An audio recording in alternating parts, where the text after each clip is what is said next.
Hey everybody, this is Rydo and we're back to Yu-Gi-Oh! Master Duel and video game news. Today is Friday, August 26th. Starting a little bit earlier, but still starting pretty late. I definitely was awake around 8 or 9 in the morning today and could have started streaming then. I definitely felt like I could have started streaming then, but I'm fairly certain that was a lie. If if I had started by the time I was 2 hours in, I probably would have been pretty sleepy. I guess we have, since it's the 26th, just a few more days to play ranked. And so we should just jump into playing ranked. I suppose, since we don't really have anything else. For the accountability section today, I can proudly, somewhat, although somewhat shamefully, also say I finally got around to putting some decent amount of time into playing Reigns Her Majesty, which is a game that really feels like it's fairly off the rails and has completely given up the ghost as I'm approaching, I think, the end of the game, or at least the halfway point of the game, in that there is a kind of, I mean, even if I call it Doki Doki Literature Club comparisons, that's a spoiler, so sorry. But it definitely goes in a different direction than the first Reigns game, where the first Reigns game was very much just somewhat on the nose. There was this devil in the first Reigns game that you were trying to defeat as an overarching plot line. I'm not really sure what the overarching plot line is in Reigns Her Majesty. I think the idea is you're supposed to create an eclipse or summon an eclipse, and by summoning the eclipse, you're supposed to then um, you're supposed to at that point get a crown for the old mother. I think that is the general idea, but I'm not really certain. So last playthrough, I was a person on the chat specifically just held my hand, teaching me how to use these cards.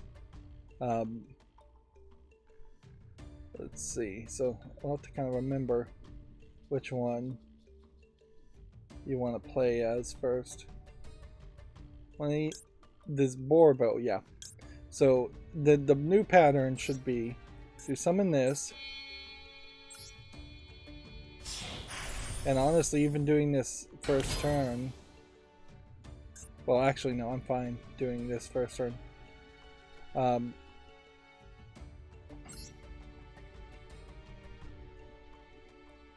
Well, weirdly, in this case, I think you probably do still want to end up with the next card. So I'm going to do the old pattern just in this case because there's nothing on the field blocking me from doing a direct attack anyways. But normally I would want to end with the Borbo so I can directly attack. This is on the assumption that I can then XYZ special summon for directly attacking with an XYZ character. I guess the question comes down to, could I resummon Borbo in some way that would be beneficial and get it back on the field and reuse it? I don't think I can.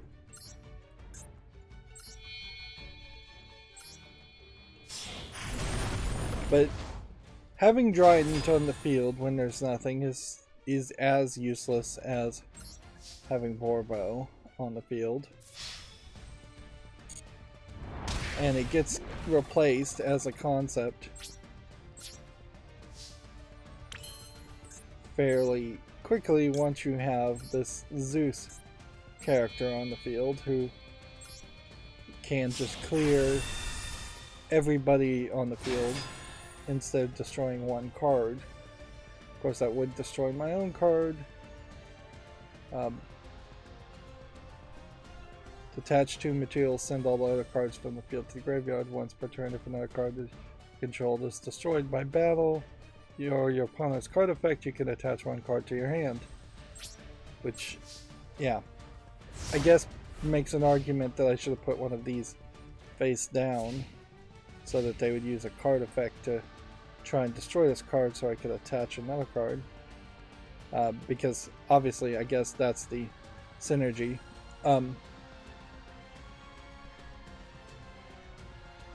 So yeah, I did play some Reigns or Majesty, but honestly, I have so very little to say about it. I kind of do just would prefer to be done with it as a aspect.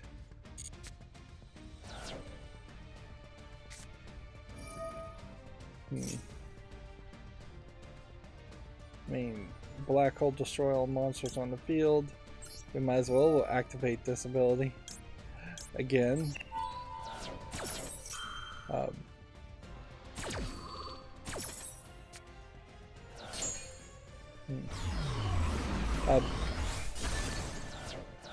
But yeah, I've very little to say with this. It turns out I'm almost 100% certain the audio pausing every 30 seconds to a minute on any live stream on my Roku TV was simply a factor of having audio leveling on the game. It was just straight up like crashing its CPU or hitching its CPU, not really crashing it. And so it had nothing to do with my network. Unfortunately, that I only really figured it out and diagnosed it to that point after I had made a whole bunch of changes to my network. I did find that actually connection speeds are a lot higher on 5G if you can eliminate slower speed devices, because if you have like one really slow speed device, then everything has to communicate at that slowest speed.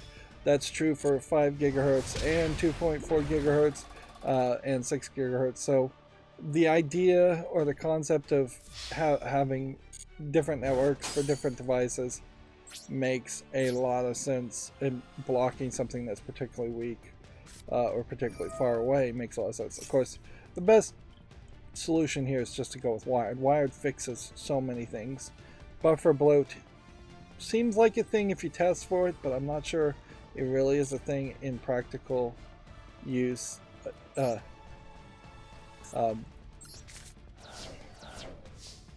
So yeah, I can adjust for buffer bloat on landlines a lot better than I can on Wi-Fi.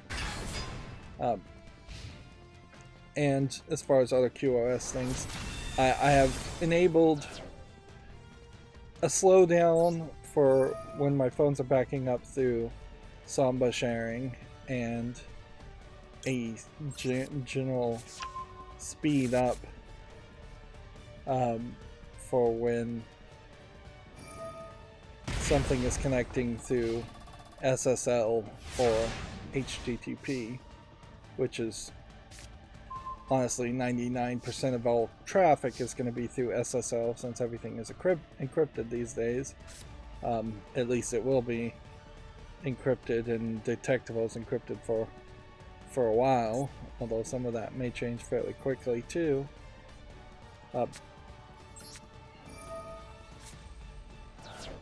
But yeah, the general idea is to hope that I can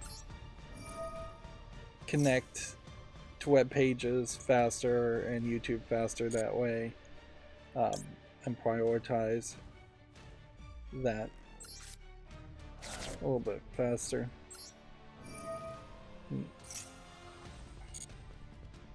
Because there definitely are still some situations where I'm watching things at XX speed on my cell phone on YouTube, and the buffering just doesn't happen, or it does happen but it doesn't happen it doesn't happen fast enough. Now, this may just be a case of you really can't push it that far. You can't have video at 480p, which is what I tend like it at, and have it playing double, and have a game on the back of my cell phone playing, and have it updating something else at the same time. Like, the fact that I'm trying to do 3 different overlay apps at the same time is fairly excessive on a cell phone, where it's much more reasonable on a computer, where, like, how many different apps do I have open right now on this computer? Let's see, we've got OBS, we've got Chrome that has hundreds of tabs, almost certainly 100, maybe 2. We have 2 instances of a ticker tape text crawl program. We have Yugo Master Duel open. Steam is open, obviously. I have several Explorer folders open. Like, there's, yeah, quite a lot going on there, on top of, like, extra things in OBS. Extra plugins installed in OBS. And that's not even really considering things like the NVIDIA GeForce Experience Updater and just software for my mouse and my battery backup and things that would just be in the system notification bar, and you wouldn't even think about those being open. Which I guess that is an interesting point, that I would be horribly incensed, for lack of a better term, if I had to go back to the old days of a DOS or even Windows 3.1 didn't actually have true multitasking capabilities. So, yeah. Oh yeah, there was this whole other thing you can do with this.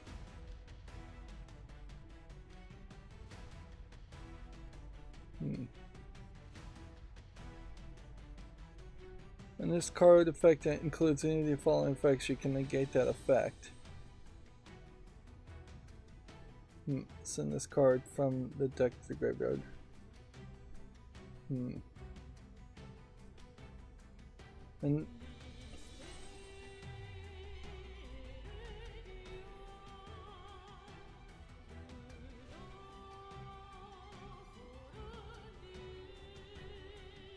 yeah, there's something else about Ash Blossom I don't remember. This is gonna be first turn playthrough, so let's do this the way we normally would do this now. Although, uniquely, I'm not going to be able to do anything.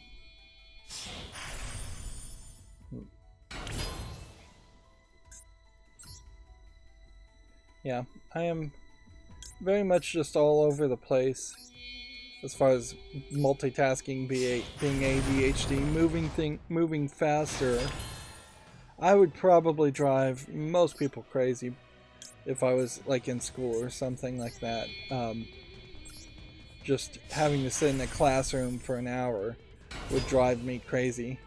And I think that's probably true for most kids, and there has been this just increase of kids not really even having to sneak it that much that they're playing on their phones and not paying attention. And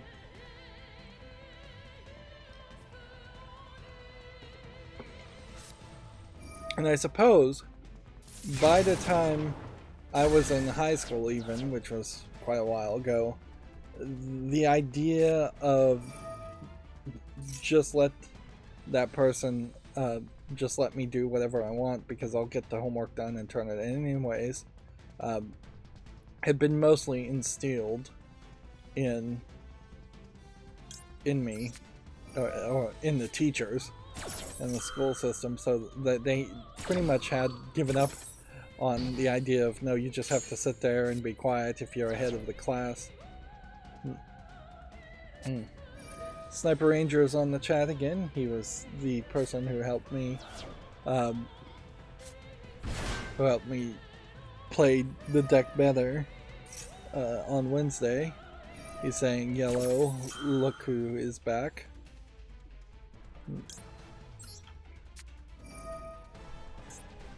Yeah.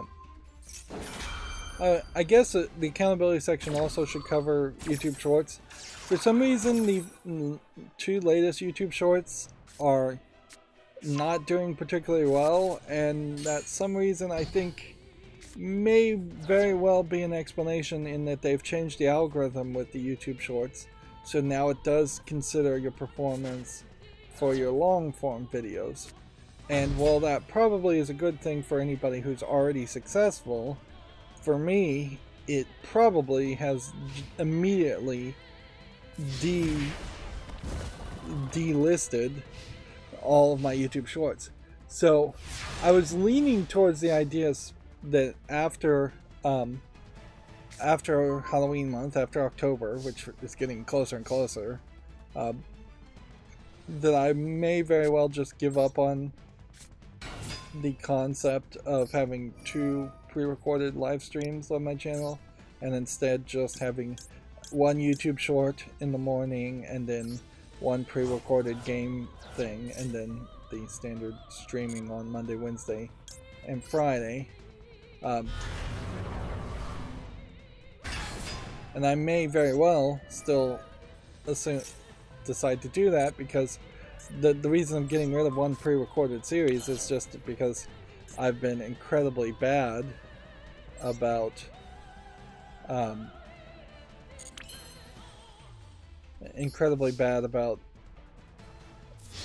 actually getting footage recorded fast enough and just playing video games in general. And so it's an excuse to use YouTube Shorts to replace what is just a lack of productivity on my part.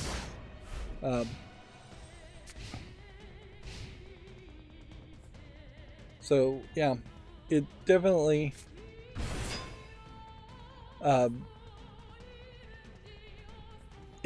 is a thought, though, if all of a sudden my YouTube Shorts, which were on several occasions got over 500 views, if all of a sudden they're getting 1 view, no views, then this whole venture is kind of pointless.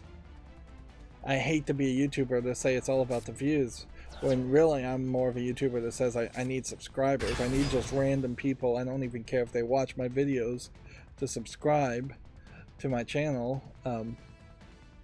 Just need to get up to that 1,000 subscribers point to even start to think about doing anything else. And inherently it's not the best offering that I can make to say, please get people to subscribe to me so I'm over 1,000 subscribers so I can run ads. But that's really what I need, is I need to try to, as responsibly as possible, run a few ads to get just a few dollars. I mean, like, ideally I want a living wage from this, but the channel would be beneficial if it was giving me even like $100 a year instead of $0 a year at the moment. To show anything, to be able to show any profit on the tax form would be a moral boost, if nothing else. Sniper Ranger's been posting here. He says Twin Testers is kind of bricky.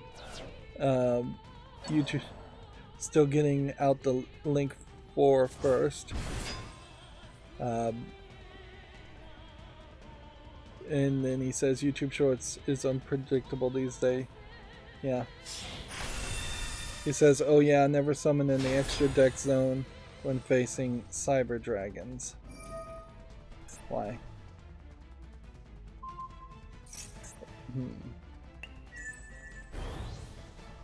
Why do you not put it in the extra monster zone when facing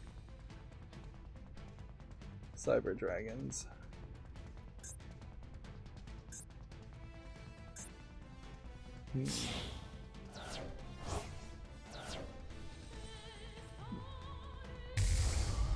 Yeah, I don't know why you don't summon in the extra deck zone. This whole extra deck zone thing is still kind of new to me, because back when I was playing Yu-Gi-Oh before, they just didn't exist as a concept. And I thought I'd mostly figured out the concept there.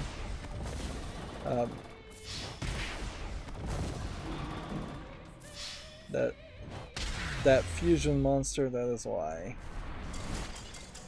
So this guy apparently can be summoned doing something to the extra zone, deck zone.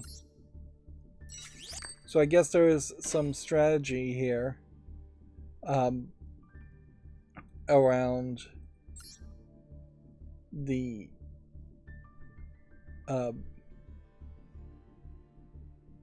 around knowing what you're playing against, which that certainly is a point where I have not learned here, is that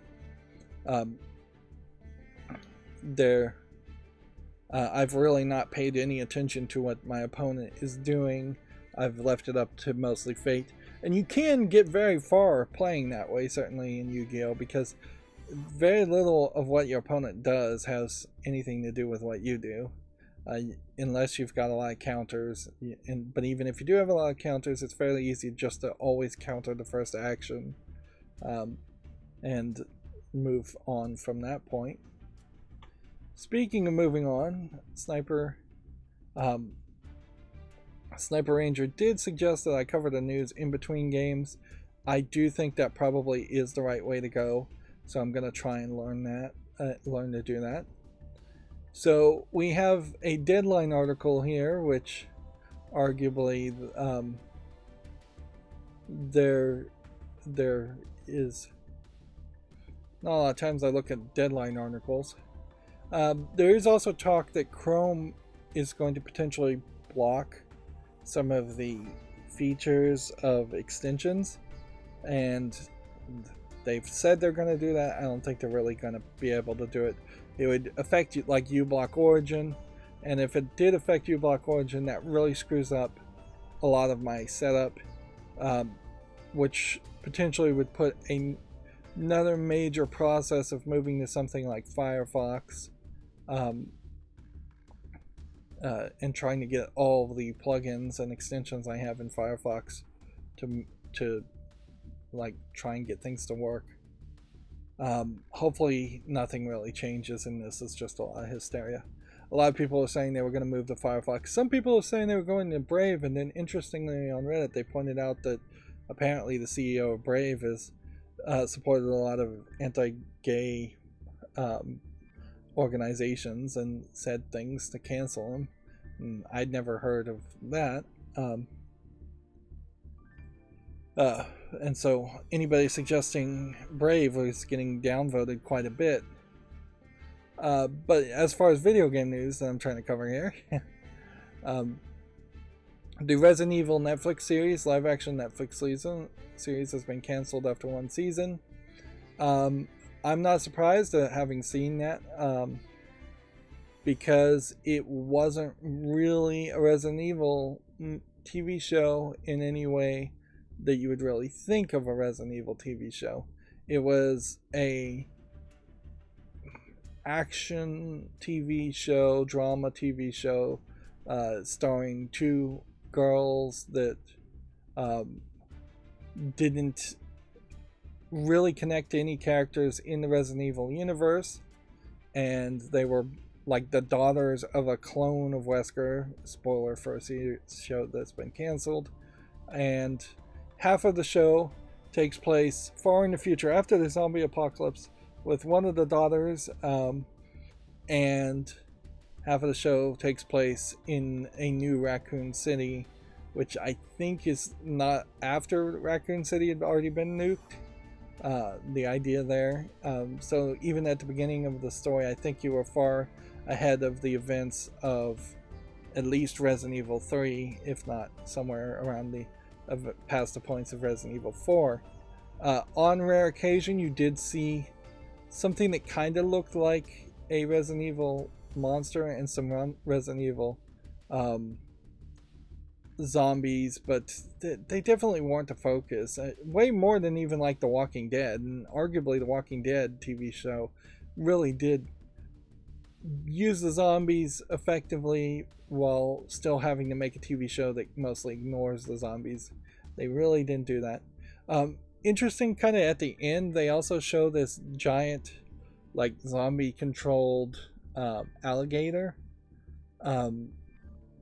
which I guess was supposed to be kind of a callback to the alligator in Resident Evil 4, that giant sea creature in Resident Evil 4. I don't think there's been any other any other shows. The writing was not good. The story wasn't good. It's not a surprise it gets canceled. What is, I think, a surprise that it got greenlit in the first place. Inherently, I think that this is a problem with Netflix. Sniper's chatting, and I'll respond to him in a second. Netflix really needs to rethink how they're greenlighting things. Like, their process of saying yes to everything and then canceling it fairly quickly is getting far too close to what the over-the-air networks and the cable networks do. Arguably, cable networks stick with things a little bit longer, but you just have to kind of stick with things. And that's why a lot of the old shows have a lot more episodes and just are given decades to kind of simmer and get into the cultural mindset. Like, I don't think Cheers or MASH, which are some of the longest running series, would have been anywhere as successful if you didn't just let it go forever because you didn't have anything better. And that's where Netflix really needs to recognize, is that a lot of these people that they're doing business with, a lot of the producers and production companies, are really good at making a pitch and really bad at delivering a product. It's really hard to deliver a good product, and so they need to say, we need to stick with things and let things actually simmer. They probably need to sit back and go, I don't want just the first couple episodes pilots or something like that. I want a full pitch meeting for the next 100 episodes, 5 seasons. I want to know that you have a plan before we even say go. Much like the Babylon 5 general idea, where the creator of Babylon 5 claims to have had a 5-year plan from day one. Which that should be the way any show goes in there. And certainly shows will get canceled, and perhaps they should have a way to quickly wrap it up. But they should start with the ambitions of going very long, because so many of these shows end up just being, all right, we got greenlit for 1 season, now how can we put some cliffhangers in the story, which Resident Evil, the live action TV show, did put a cliffhanger very at the end, much at the ending, so you're not going to get any resolution to that. But yeah, they're just trying to cliffhanger people in the hope that they'll come back. And that doesn't even really work for Netflix, because Netflix isn't about getting people to come back a year from now or 6 months from now when the next season could come out. Netflix is about keeping people on the platform every single month, which means they either need to slow down the release of their new shows, which wouldn't be a terrible idea if they just recreated the idea of primetime, and every Friday there was a whole release of a week's worth of episodes for several different shows, but it was just like 1 episode every week, trying to stretch things out instead of doing the binge-worthy thing. I think the idea of binge-watching, while it's something people still do, isn't a sales point anymore, and so you shouldn't stick to that. The Netflix needs to pivot, obviously, in some direction, and they have failed to really try anything. Sniper's 2 cents on this is, Resident fans are going to eat their hearts out in front of Netflix. Cannot wait for their arguments in social media. It's gonna be so funny. Oh, never mind then. Thanks for taking my advice, by the way. Some of that is, I think the thanks, yeah, obviously, thanks for taking my advice, by the way, is different. Yeah, I don't think Resident Evil fans are going to care one bit. I don't think most people who are Resident Evil fans even knew about it. I don't think they even know that there's an animated Resident Evil series also on Netflix that came out about a year ago. I don't think anybody was watching it, and I don't think Resident Evil fans are going to do it. There was already social media complaints about the Resident Evil live action series because in kind of the first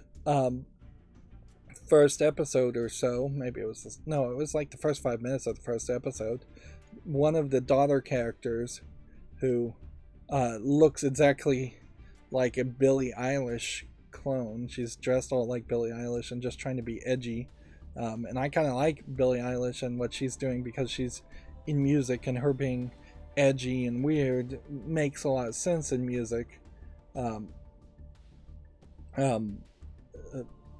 It works, although I haven't seen anything new from Billie Eilish, so she's probably just forgotten about at this point. But one of the lines of dialogue is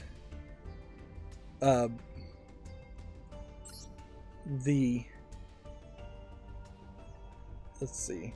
So if I wanted to look at the last thing, confirm opponent's deck. Is that how we do this? Oh yes, interesting.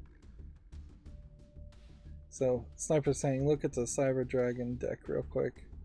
I want to show you something real quick. Yeah, real quick is very, very much subjective with me. I don't do anything that quick.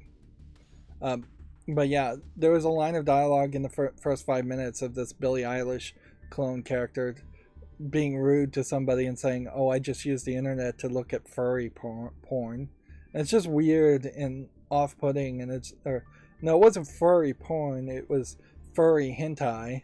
And I'm like, that's just really cringeworthy dialogue, particularly for a teenage girl to be saying to a strange woman that they just met. Alright, one of these cards has something to do with the extra deck, and it's not going to be one of these purple ones. It's probably going to be, it's not going to be Zeus. Alright, so it's not that one. Be careful of Mega Fleet Dragon. Alright. Let's see which one's Mega Fleet Dragon.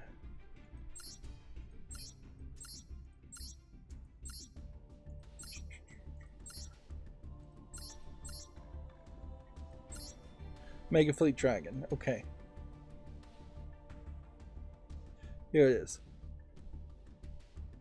So, I wouldn't have even figured this out without someone holding my hand and telling me this. One Cyber Dragon monster and one monster in the extra monster zone cannot be used as a fusion material. You must be special summoned from the extra decks by sending the above cards from either field to the graveyard. The original attack of this card is 1200 times the number of materials used to summon it,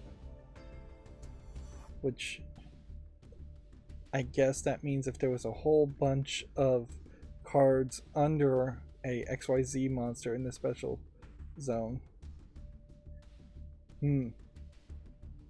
Alright, well, was there anything else you wanted to show me, Sniper Ranger? Because yes, I have now learned this, so now if I see Cyber Dragons, I know that that is a strategy, and I will learn from that. it's worth pointing out that the real fans of Dead by Daylight, and this is kind of inherently a problem, and perhaps the fans within Capcom who run Resident Evil, the real fans of Resident Evil is what I meant to say, and the fans within Capcom of Resident Evil are very much more still thinking in this venue. Here you have what I would assume is a Resident Evil 4 Wesker, who is played by a white guy or Asian guy, probably an Asian guy, in all honesty. All the characters are probably Asian in the Japanese versions of Resident Evil, where he was played by a good actor in the Resident Evil live action, the Wesker clone and the real Wesker, but it was an African American guy, which at the beginning that also gets into some weirdness in the first 5 minutes, because you have this African American character being called Wesker in the live action series. He's got kind of an Asian Billie Eilish daughter and then a African daughter, so he comes off as potentially being gay because he doesn't have a wife or anything like that, and then obviously there's just like no relation there. It seems like a very untraditional family to the point of being unbelievable.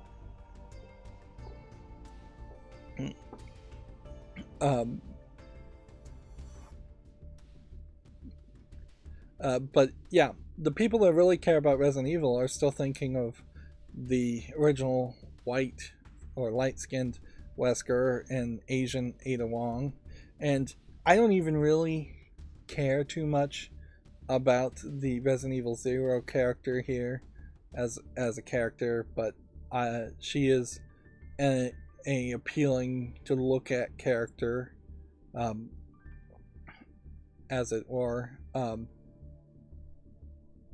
So there is dangerously none of that in both the Resident Evil live action series, but there is also none of these characters in Resident Evil 7 or Resident Evil 8, which, like, yeah, Resident Evil 7 is what was kind of the soft reboot of the series, and then Resident Evil Village is 8, and again, the characters that are from previous storylines of the Resident Evil series are sidelined. They do show up, but they just don't feel like they really play a role.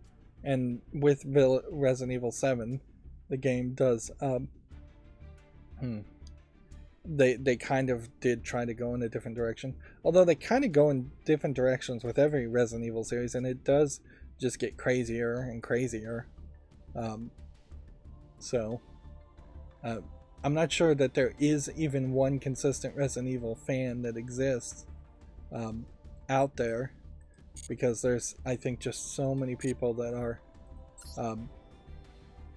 interested in a different Resident Evil, or the most recent one. Like, my favorite one is Resident Evil 4. I think that's true for a lot of people, but you have to admit Resident Evil 4 is nothing really like Resident Evil 1. And so fans of Resident Evil 1 probably are still going to be fans of Resident Evil 1, and Resident Evil 2 is very different from 1, and 3 is different from 2. They just kind of constantly change. We can all, for the most part, agree that we don't like Resident Evil 6.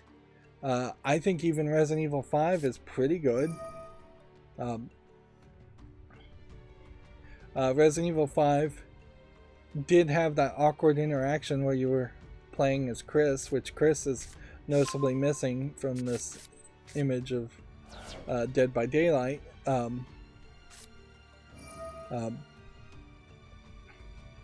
But then you also have the subtitle Project W, which might be for Ada Wong. So this might be trying to actually have some storyline tie-in. Dead by Daylight is not a game I'd ever play because it's a multiplayer game, but it does certainly feel like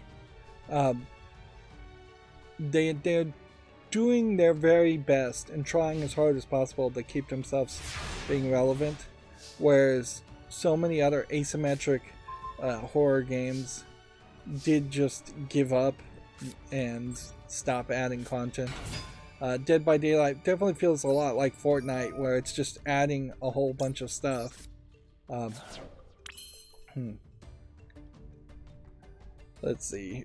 He says Utoon's sniper does blow up their field spell. Yep, that was my plan. Let's see.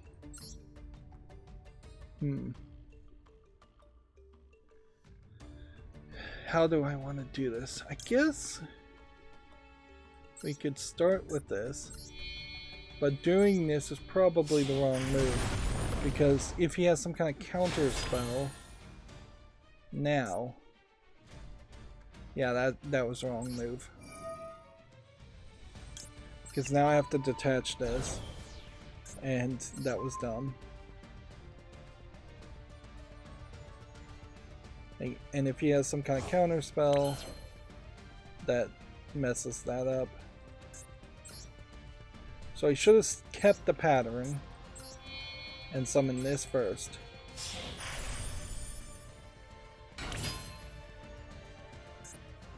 And then what does this one do?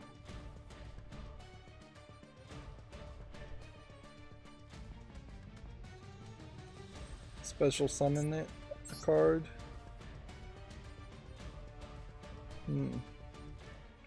Actually, yeah, let's activate that.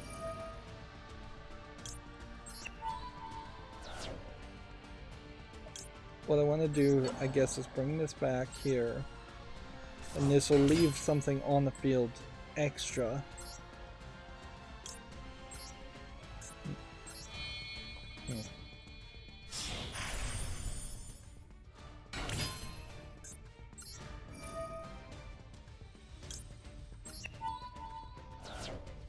And then we'll attach the other card.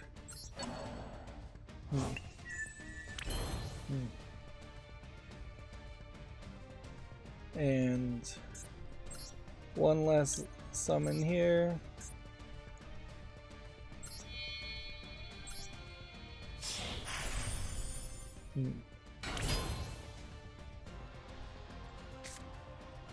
We'll go ahead and put that down on the ground.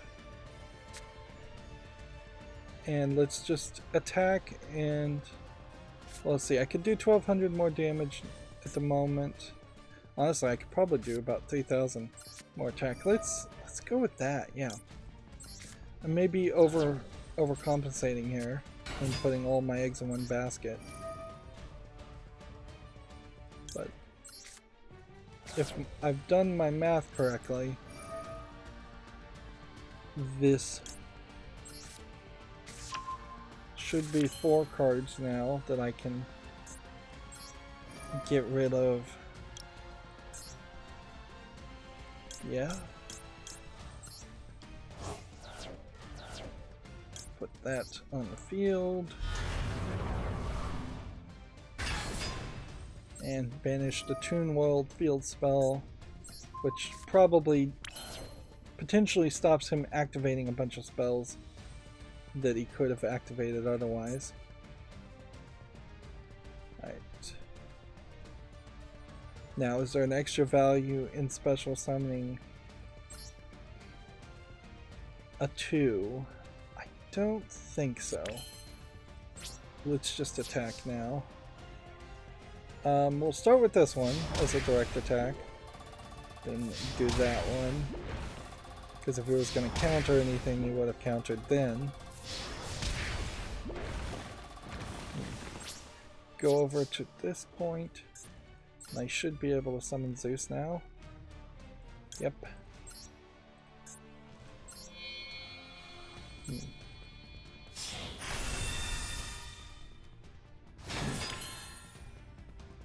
I guess I could have potentially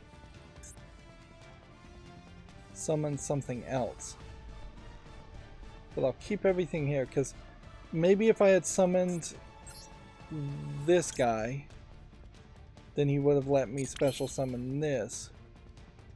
And that would have done a little bit more damage, but I think I'm fine.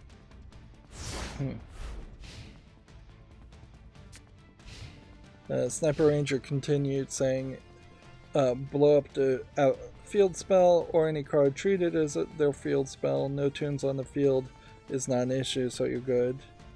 And then he says, are you winning, son? Yeah, I imagine this guy's going to concede fairly quickly.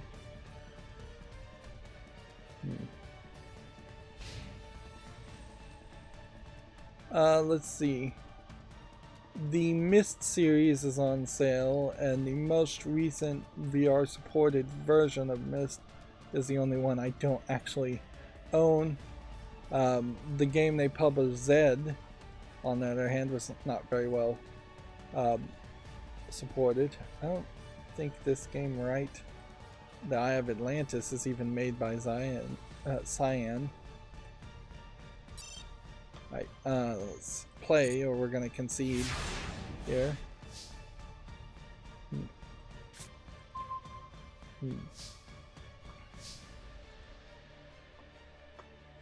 So yeah, as a huge fan of Myst, a new version of Myst is always interesting. I think the puzzles may be slightly changed in this yet again remake of this game. At $20.99, it's probably the best deal you're going to get for Myst, since it is this kind of cultural touchstone of a thing.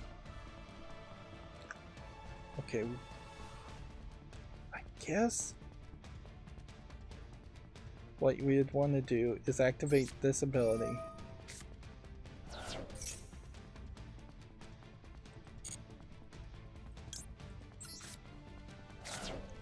Probably didn't need to activate this ability. I could just activate this ability and then win. Yeah. So I may be going through the motions.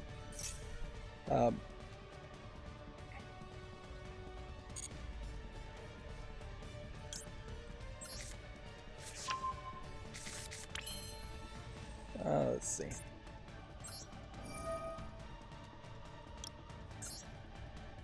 One, two, three.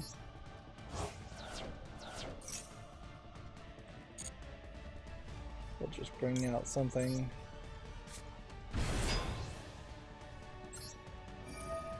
Yeah, I think that's good enough.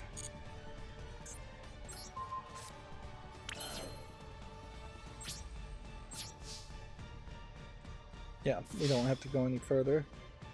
We activated this. Sniper said, sorry, I was gone for a little bit. We got the dub. Is your turn, by the way. No, do not use Zeus yet. Yeah. Of course, some of these suggestions are going to be, everything is 30 seconds delayed on the chat, plus it takes me longer than 30 seconds to actually look at a game on the chat anyway, so some of these suggestions will be missed. Yeah, this game, right, The Eye of Atlantis, is a Myst clone. I almost would give it a chance, but you can see it's already mixed reviewed and not very relevant. Also, this one specifically requires VR, where the actual Myst remake only enables VR. But they oddly linked, Cyan did, to a search for Cyan and Myst when they really should have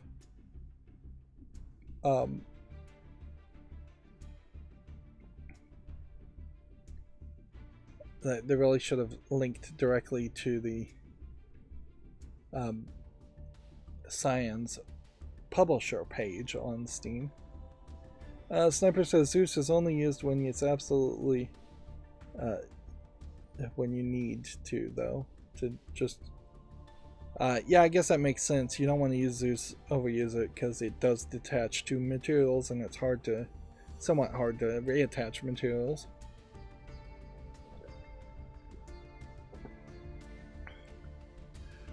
Speaking of Netflix, 2K has a post here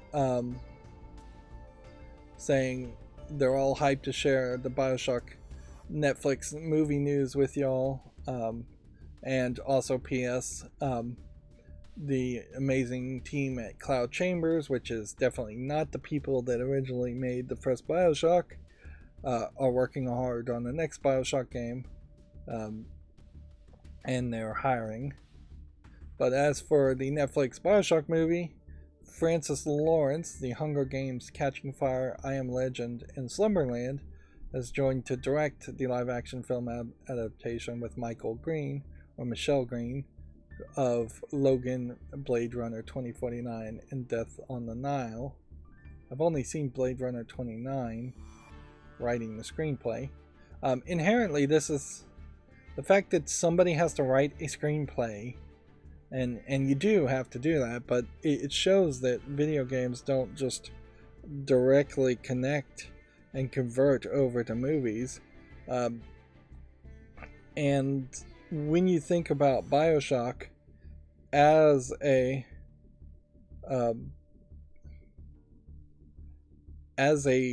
story, I don't think you squeeze that into a 2-hour movie. I think you potentially have a whole trilogy of movies around the Bioshock universe, or you're creating a completely different narrative than the events of the first Bioshock, which maybe saves you from some comparisons, and maybe that is the smarter move. You do effectively in the first Bioshock play as this Mary Sue type character that is just super important and super special, whereas if you wanted to tell a different story of more of the everyman's experience in Rapture, that might make a little bit more sense. But I can't help but be concerned by the 2-hour things. I feel like in 2 hours you are going to so heavily focus on a single Big Daddy and a single little sister, and you're just going to have to fight that Big Daddy at the end of the game of the movie, and that's it. That you're not really going to get to the other elements of it. Like, heavily you would have to reduce all the commentary on Andrew Ryan and Ayn Rand and just objectivism and libertarianism, which was really just objectivism. Anyways, heavily you're going to have to forget that there were ghosts that never really did make any sense in the first Bioshock game. You're going to have to forget about several side characters. Because even if you boil it down to just Anthony Fontaine, I think is the other guy, and Andrew Ryan, and a Big Daddy, and a little sister, and you eliminated all the other characters, that is a lot of characters for a 2-hour movie, even if they go really long.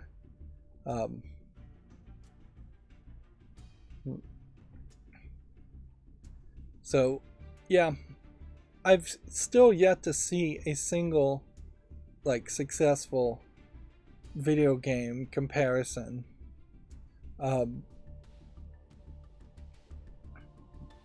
Where a video game has been converted to a movie and it actually worked and made a good movie. Inherently, you could even make the argument that video games don't have to write as good of a story or show as much of a action set, because they have that interactivity and that replayability to it. And so even if the cutscenes don't look that good in a game, like Bioshock, I don't think really had that many cutscenes in the first place, none of which are that interesting to look at. But you don't hear anybody come out of playing Bioshock 1 and going, oh, well, all the cutscenes were boring or non-existent, because people made their own cutscenes in their own head through their own interactive gameplay. The other post here, as 2K obviously is hyping up for Bioshock, points out an interesting fact as far as just how far we've come. Bioshock that came out in 2007 is now as old as Wolfenstein that came out in 1992. So the difference there, 1992 minus 2007, is the same difference between 22 and 2007.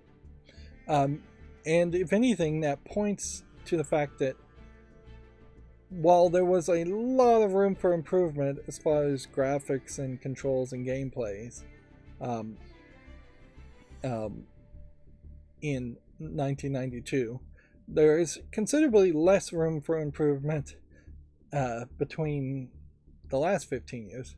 And that's why a game like Bioshock 2007, even playing the original version of it and not playing the remastered version of it, is still very playable. It doesn't look like an old game. You could certainly try and nitpick and go, well, the shadow is not ray tracing, and maybe you'd notice that here and there, or that there's too much shininess on the drill, or there's not quite enough polygons on the hand here, but you really would just be nitpicking. Resolution might be a little low, but still very playable, still feels like a very modern game. If I showed a little kid Bioshock right now, they'd think it was a brand new game. If I showed a little kid Wolfenstein 3D, they would think it is probably some weird mobile game that is going for a retro look. But they still would probably be able to play it. In fact, I know for a fact kids don't really care or really know. If you start them off early and have them play NES games or old first generation video games, they don't know. Yeah. Sniper Ranger is pointing out a different point as far as 2K, in that here we have a good sampling of one of somebody who is upset with 2K. So I'll go over his point now, since I was talking on a different aspect. He puts 2K, fix your games first, laugh laugh laugh, smiley face. NBA 2K right now is trash. I have no idea about NBA 2K or any of the sports games, and that pretty much is half of 2K. There is almost certainly a big split between more legacy games and the side companies that 2K owns, and what 2K is mostly focused around, which is the sports. Same is kind of true for EA. Like, EA is still sitting on quite a few licenses and had companies that are either no longer in existence that made good games, or are now just making EA sports games. He continues to be honest, I don't care about 2K until they make their games better. No offense to you, of course. And then he says nitpicking is for losers. I'm a critic, and arguably critics are losers, so nitpicking is a certain part of the job. I say go for a good argument first before you move on to nitpicking. Yeah, he's right. Sniper Ranger is like that. You really should try to have a good argument.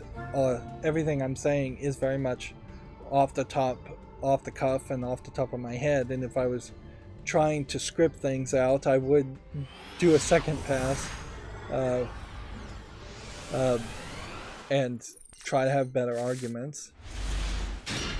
And I hope I don't nitpick too much. I don't think I really do. What I do a lot of is repeat myself, particularly in the pre-recorded footage. So if I'm doing the fifth 30-minute episode of a game, I often will just go, all right, this is the problem with the game in this 30-minute section, and in the next 30-minute recording, this is still the exact same problem. So I don't know. Let's see. I don't think this works. I don't think I have a choice now, so I may have made a mistake there. Yep, that was a mistake. Yeah. Sniper Ranger says, oh, don't let me get started on EA, they're just as bad. Yeah.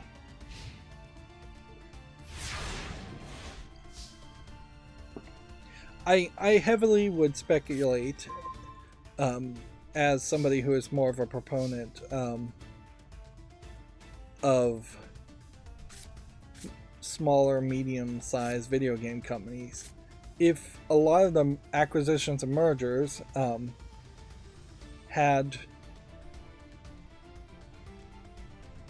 I'm going to set this here, and hopefully that'll put it in the attack position so I can activate this next turn. If a lot of the acquisitions and mergers around 2K and EA had not been allowed, you probably would have had a decent number of companies just fail and flop. But maybe that is the better way to go for things to go. I think there is a problem in that when a company goes bankrupt, its intellectual property gets sold off to a different company, and the same is true in a merger. I think it would make a lot more sense for those intellectual properties to become immediately public domain if a company goes bankrupt or gets merged.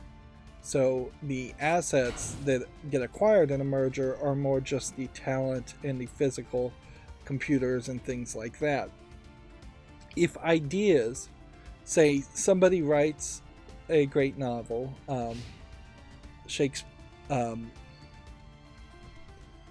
yeah. If ideas, say Pablo's Picasso painting, for instance, we'll use that. If his paintings and his ideas for his paintings were transferable by being him and his corporation, if he had a corporation back in the past, if those were transferable, and then a company like EA or 2K could own the copyright on a painting, that would have hurt society, particularly in that copyrights would have potentially lasted a lot longer than just his individual lifetime.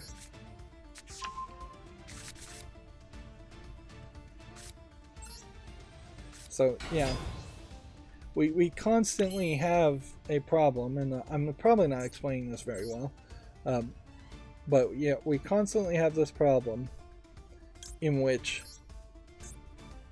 the people who made games, the creatives who had the ideas, wrote the stories, did the animations, did the programming, all of them are going away, and then there is this faceless, soulless corporation that claims claims as a person. Corporations are people is what they claim. And even if you wanted to put a face to a soulless, faceless organization like EA or 2K, the face you have to put on it is some CEO that A, had really no hand in the creation, and B, doesn't in any way really deserve to be profiting from that creation. Society in general, and just games being in the public domain, would be better. It also would then change the general structure of how badly does a company want to go bankrupt or be merged or acquired, because if the trade-off of being merged and acquired is that you lose all your copyrights and intellectual property rights, a lot of people would say no to that, and I shouldn't have played this card, come to think of it.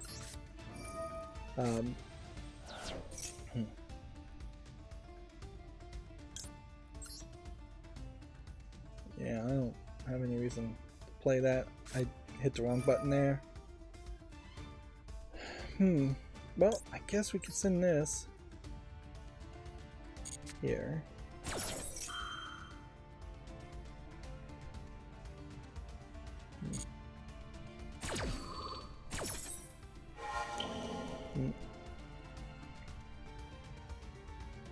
Yeah. So that does also put you in a position where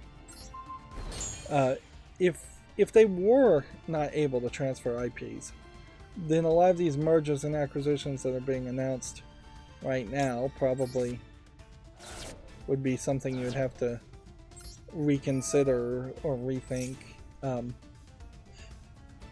But in a lot of ways, you're just kind of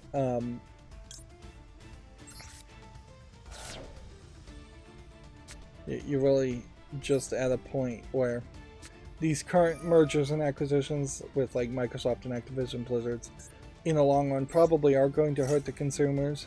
In the long run, Microsoft has a high chance of becoming the next EA and E3.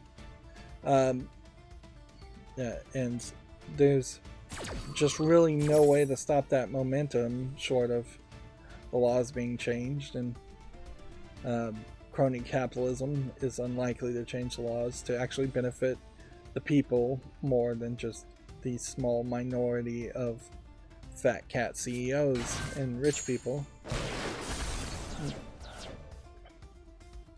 Yeah. Sniper Ranger is giving me a lot of suggestions, and I've missed and skipped them. I'm gonna have to say, Sniper Ranger, I love your suggestions and all, but if I'm gonna get through any of the news, I'm gonna have to mostly ignore your suggestions. So if you want to make a suggestion, I'm not saying don't, but try to make it be really impactful about a specific card, and try to keep it down to just a couple per game, because the potential every step backseat driving is, I'm gonna have to ignore most of that because I'm just not gonna read it fast enough. I need to play these games a lot faster, and obviously, yes, I am playing them wrong. Like, I've done horribly here because I'm not paying attention to it, and I'm just talking. But that is kind of how this show goes, is that I'm not here trying to be an expert and get to the top of the rank. I'm here just goofing off, playing a casual card game. This is not professional poker. This is playing poker for pennies with your friends. I have in the past accused American McGee of drinking China's tea, as it were, or drinking China's Kool-Aid, I guess is the phrase, because he definitely has a family in China. He lives in China. It's crazy his name is American. He definitely spouts, in my opinion, a lot of the China standard standard propaganda stuff, and I wanted to point this out. I still am following him for the American McGee's Alice series, if that third game in the series, which is also, I think, owned by either EA or 2K. I think it's EA that owns American McGee's Alice and Alice Madness Returns.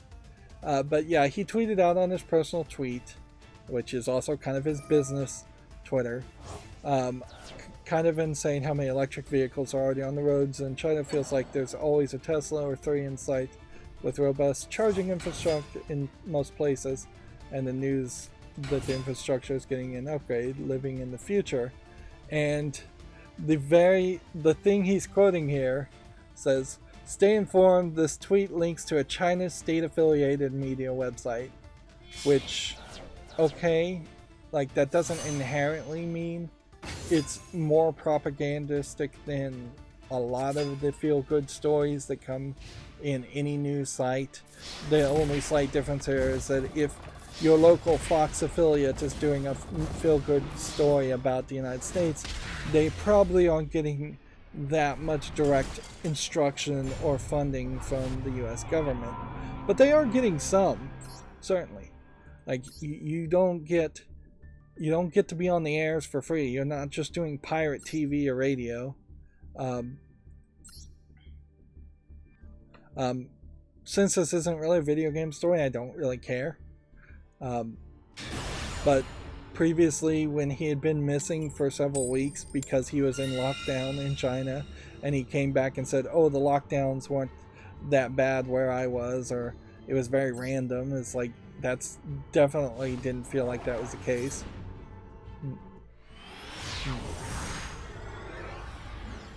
It is somewhat jarring, though, to be a professional person and then post out something that people aren't really that interested in. It would be the equivalent of me putting up like a political video on my YouTube channel, which is all about video games. That's just not in line with what I think most people would expect. Should I summon or should I set? Let's just go ahead and set. Set and end the turn.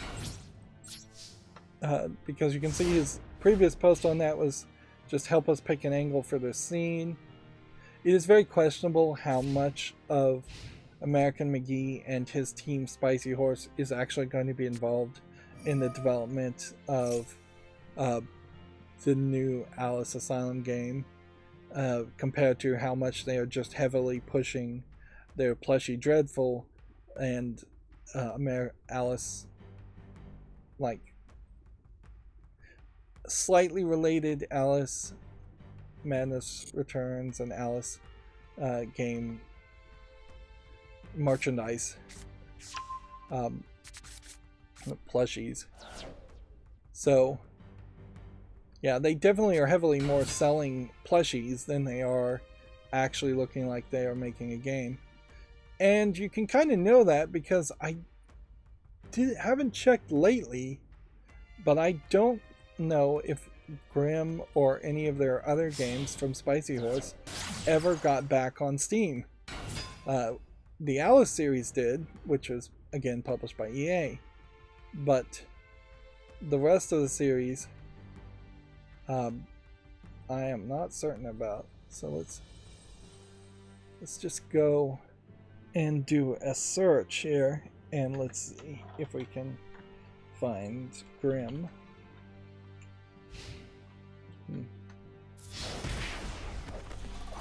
Let's see. Grimm brings up Grim Dawn. Alice Madness Returns is here on Steam from EA. Let's click on Spicy Horse and see. And I don't actually own this on Steam. Oh yeah, and I haven't mentioned the cut content curators. It's a pretty great one to follow, as far as probably the only one I actually do follow, showing you and talking about what has been cut content. Let's see. Spicy Horse Games, clicking on that just brings you to EA's developer page. Let's go ahead and counter this and see if that does something.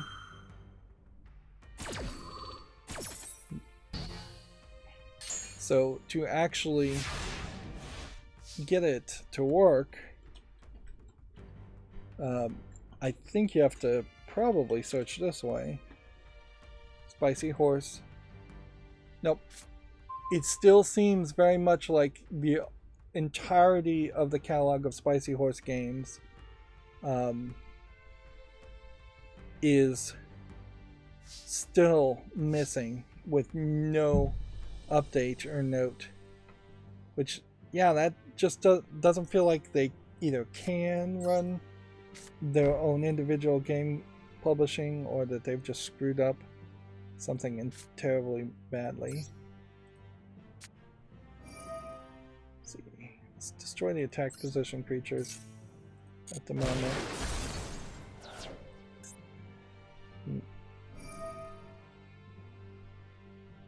see. Sniper Ranger is asking about a game called VIVZIE Pop. VIVZIE POP.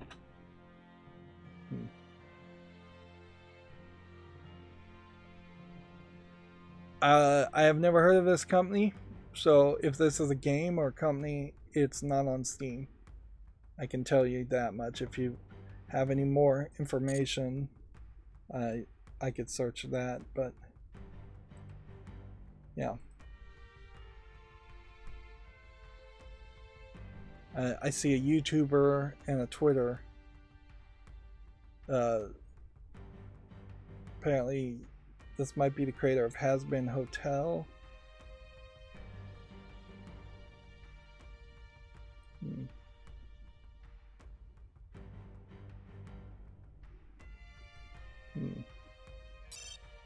Yeah, I don't know if this is some kind of drama thing or something that I'm just not familiar with, or what.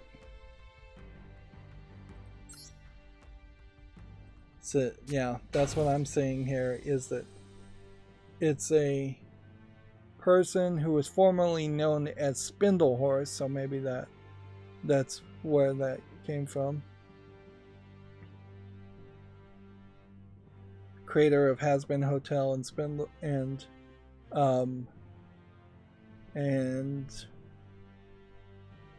Hell of a Boss, and she was the artist for Zoophobia. I know this whole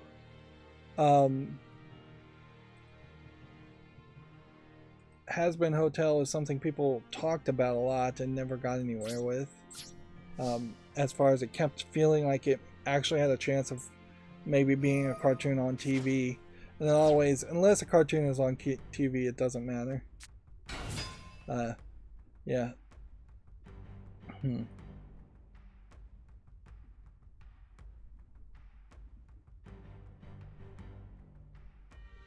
Apparently, I don't know, people made some kind of accusations, and I'm looking at this Wikipedia fandom, and it says like all the accusations have just been debunked. Yeah. So yeah, there really would have to be some connection of some sort to video games for me to go into any further research or detail on that. There's people all over the place, and people that have drama around that, and a lot of it is very disappointing, certainly. The Vic Mignogna scenario, for instance, where accusations were made against him, he sued the person, and he's, I think, still at an appeals level years later as far as the lawsuit for slander, even though from the sources I was saying, it seemed like this was going to be a slam dunk, and that he would actually succeed in slander. If anything, the Vic Mignogna story, if you care,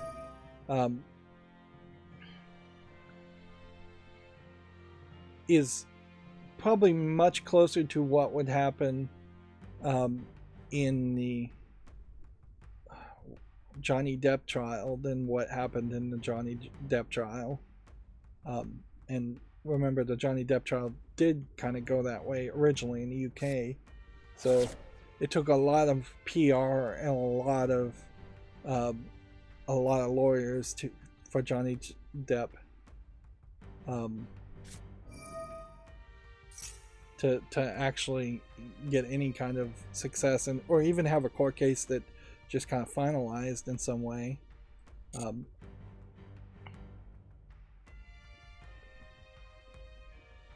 the general overview is that in the Vic Mignogna series, there was people that were actively trying to cancel him as a voice actor who was in the Dragon Ball anime, English voice actor, dubber, and people actively trying to cancel him and making a whole bunch of accusations,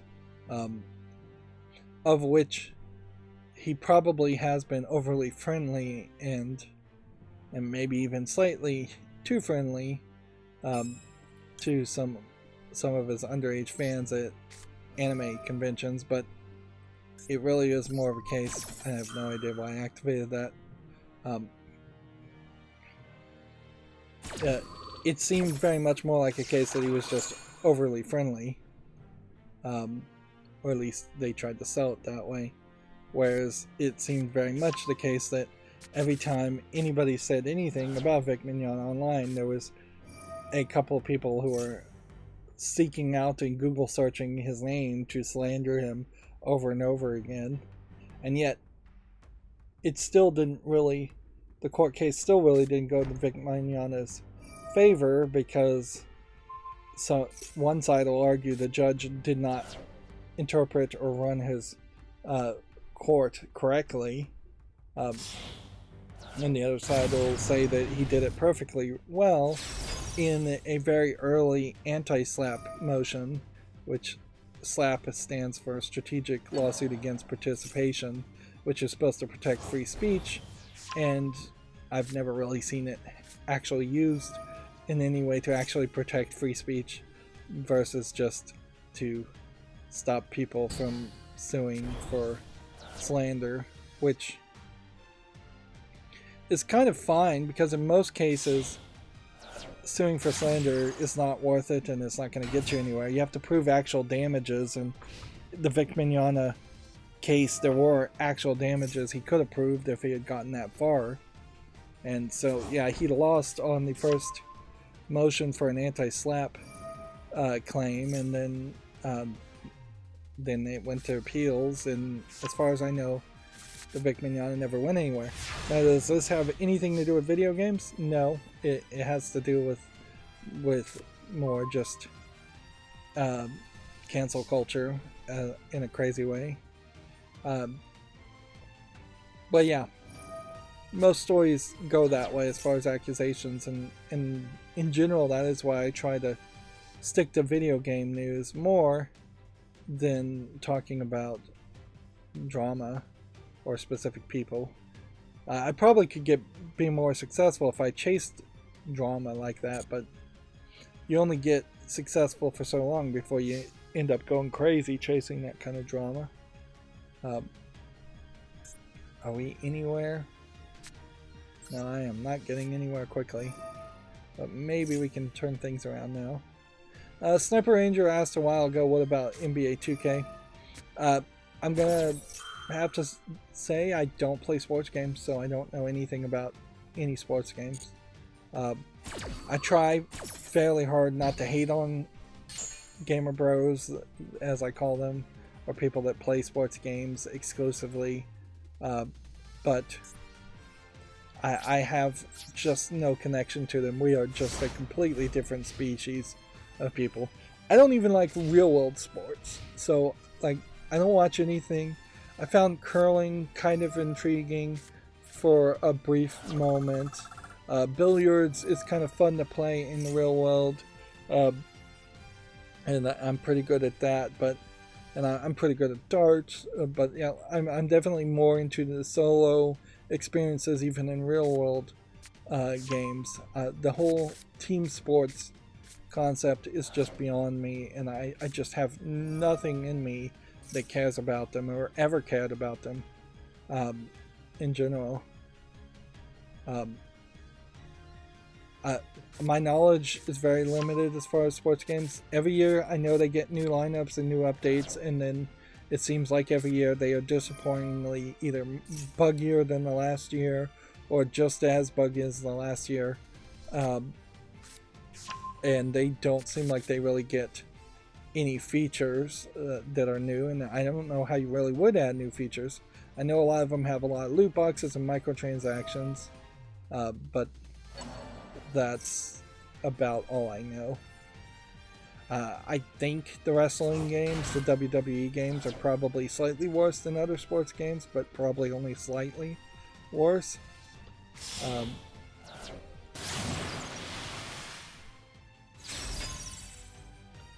But yeah.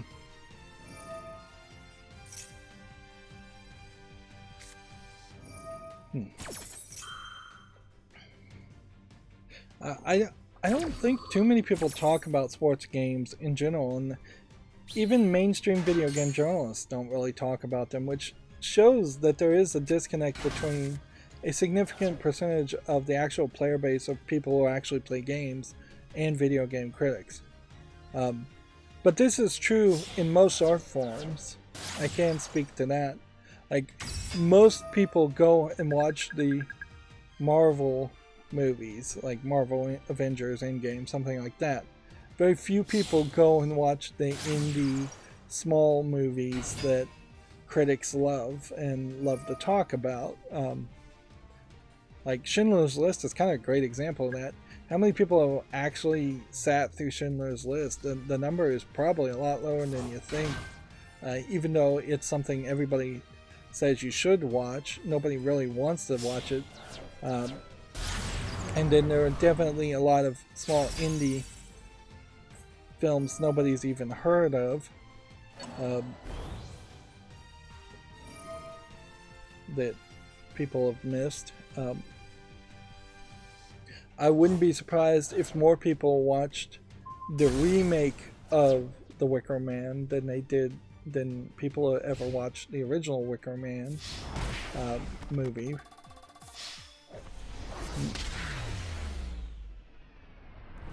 So, bringing that back to video games, it's not surprising that more players than I would probably assume. I wouldn't be surprised if it's somewhere around 40-45% of all people who play video games play sports very heavily, if not exclusively. And yet, I watched Giant Bomb and other reviewers for years, well over 10 years, and I've never seen any of them ever cover or play any sports game in any real depth. Like, they probably did do quick looks on sports games, but they probably didn't stick with them. Let's see. Video game news from Video Games Chronicles says the PlayStation 5 is getting a price increase in Europe and Japan and parts of North America. Which part of North America? I mean, isn't that just Mexico and Canada at that point? Like, are there other countries in North America that sell PlayStation 5s? Cuba, the Bahamas, perhaps, Puerto Rico?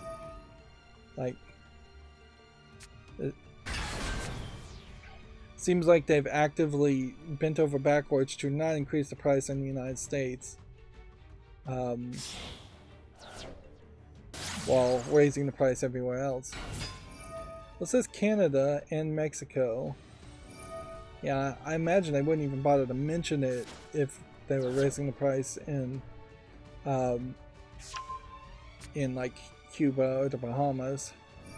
Assuming Cuba even sells video game consoles, which I don't think it does.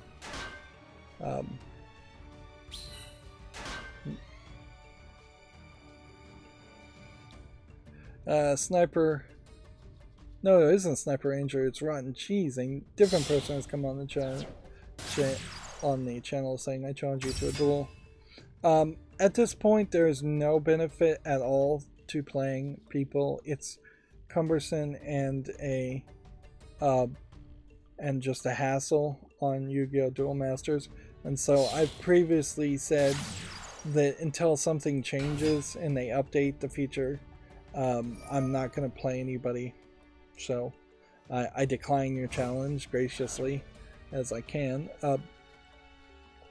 Particularly at the end of the month when I really want to get up to at least platinum. It doesn't benefit me to spend the extra time to play fans. Plus, I'm not that good, so you're not going to get much out of it anyways. Next article, Video Games Chronicles, says Xbox bosses Phil Spencer is cautious about play-to-earn crypto games. It creates a workforce out of players. This is definitely a danger that people should be aware of, is becoming an employee of a game. And almost certainly any game that is play to earn crypto, you're giving some percentage back to the people. A bigger question certainly to ask is Phil Spencer going to be the Xbox boss for much longer? Because I think he's moving up and moving out. It definitely feels like that's the case. I think he'll stay around for the Activision Blizzard merger, and that will be his last hurrah, and then he'll be promoted potentially to even like the CEO of Microsoft itself, or some other division that or position that's created for him that's higher up. They already said it was going to a higher up position.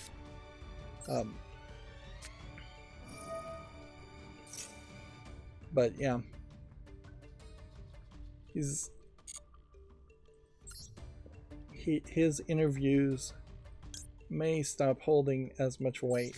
In other ways, what he says is just things he said on his podcasts, or the podcast he's on. Like, I do think there is a push also to stop addressing him as his handle, his gamer handle. There's less emphasis on him being called Major Nelson.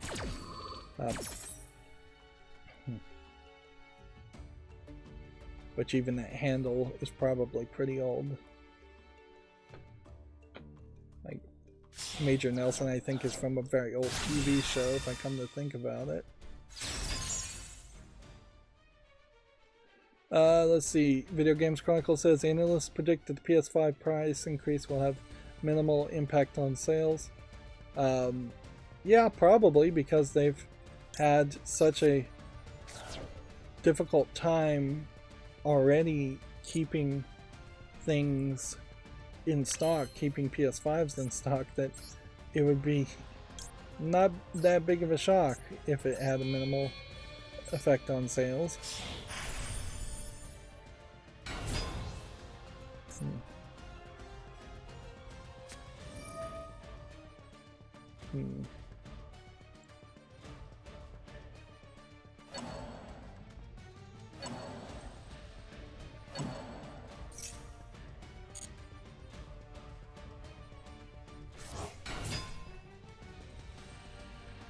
Yeah, this guy's really playing.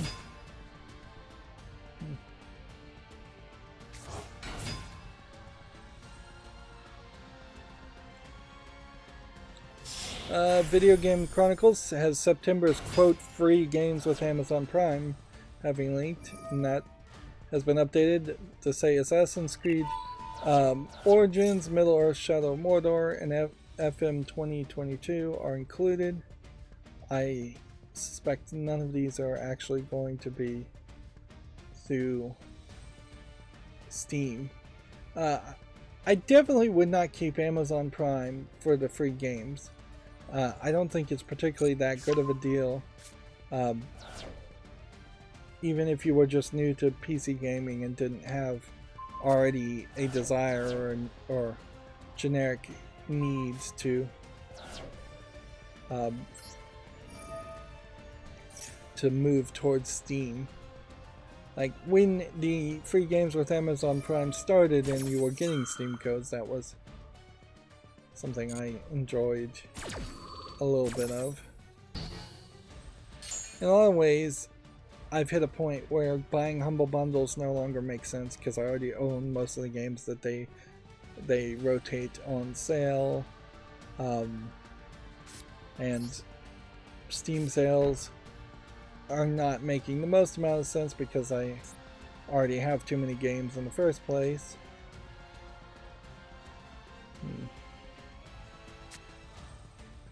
Okay.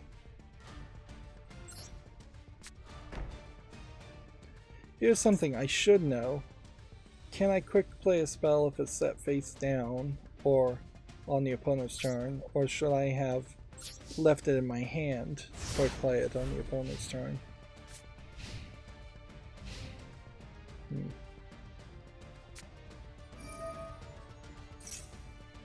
Okay. Activate this. Reaction. Send this to the graveyard. And then confirm. And then activate this.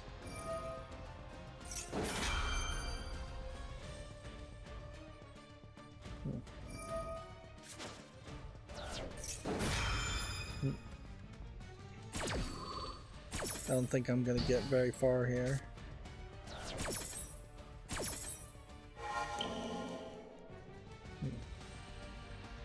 Cut that one in half.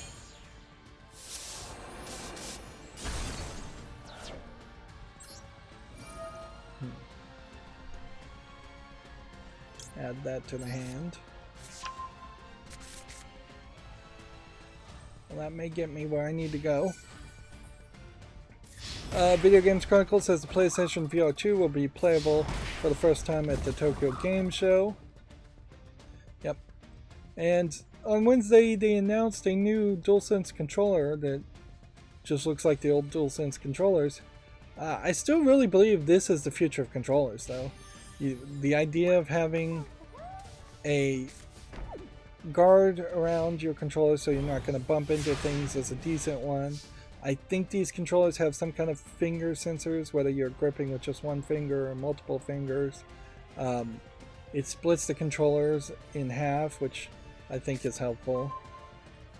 I think even if you're not going into the VR direction, there should be something to that. Now, maybe you take the guard off and have that be attachable or detachable.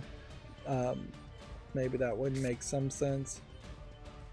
But that's about all the sense that I think you need to make with it. Right. I'm gonna summon this and see if this works.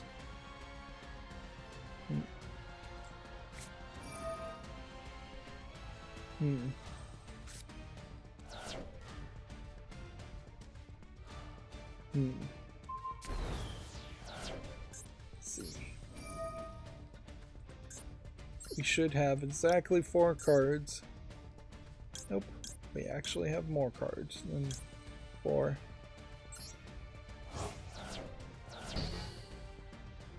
And that didn't activate that ability. Oh, he saw that coming, and that's why he screwed with that in the first place.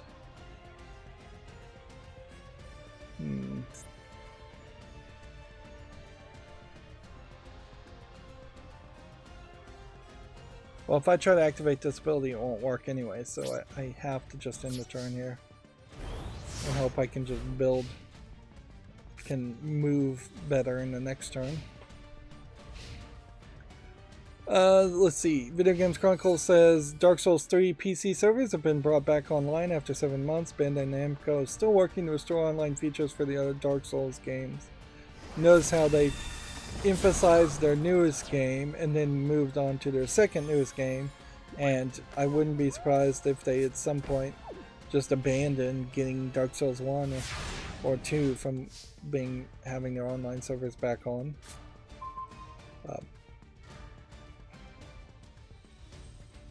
Alright, let's try this again.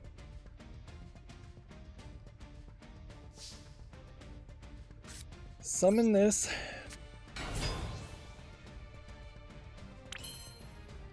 Special summon. Let's see, how are we going to do this?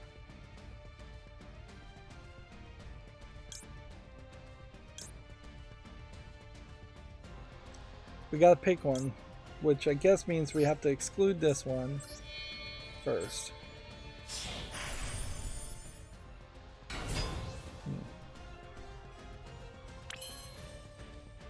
Like, I can't activate that ability, I don't think.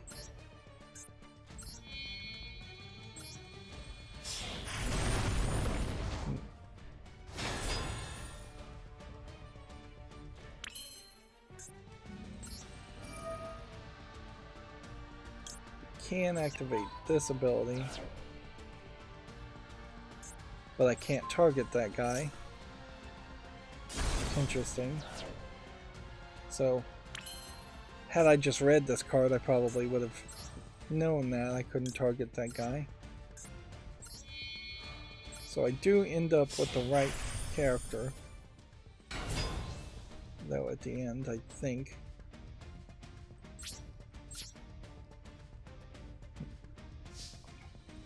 This one should let me directly attack.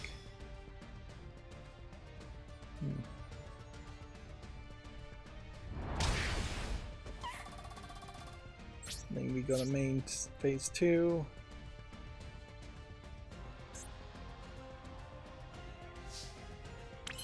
And then we bring out Zeus.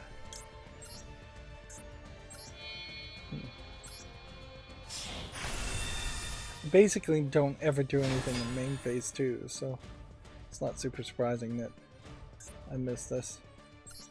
Alright. And then we'll detach those two.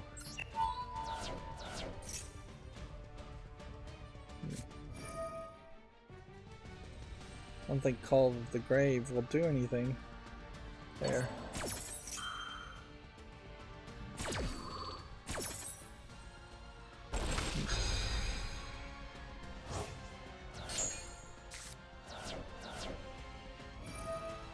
Probably am not going to win this next turn. Oops. Well, I don't know why that one got sent back. That shouldn't have happened.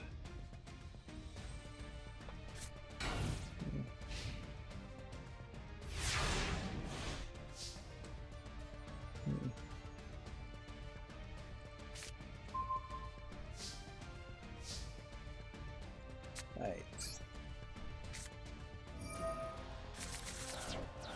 He doesn't have a lot of cards though, so I do have a decent chance of success here.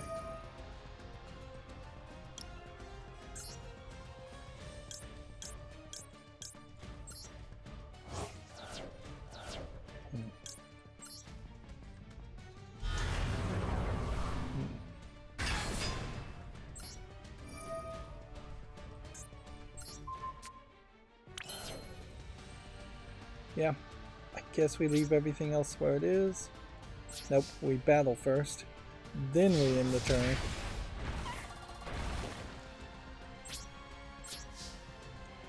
turn.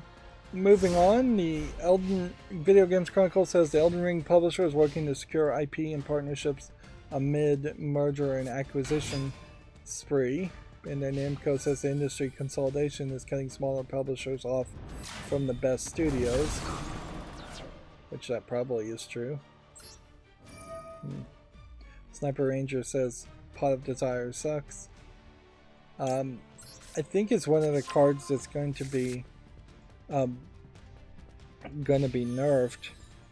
So if it is one of the cards that's about to be nerfed in the next update, then it definitely will suck then. I find it works fairly well just to give you that card draw advantage when also you have trap cards that can use the cards that have already been banished. I really don't have a card that I feel like is just incredibly awful.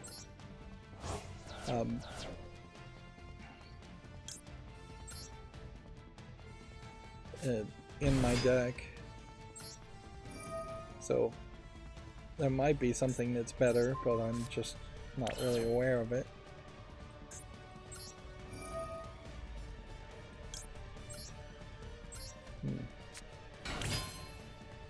Right. 14 plus that would be 3,000. I could probably summon another for 3,000, but it would be the same. Plus I'm going to win here, so it doesn't matter. Yeah, I think Pot of Desire there contributed towards that victory.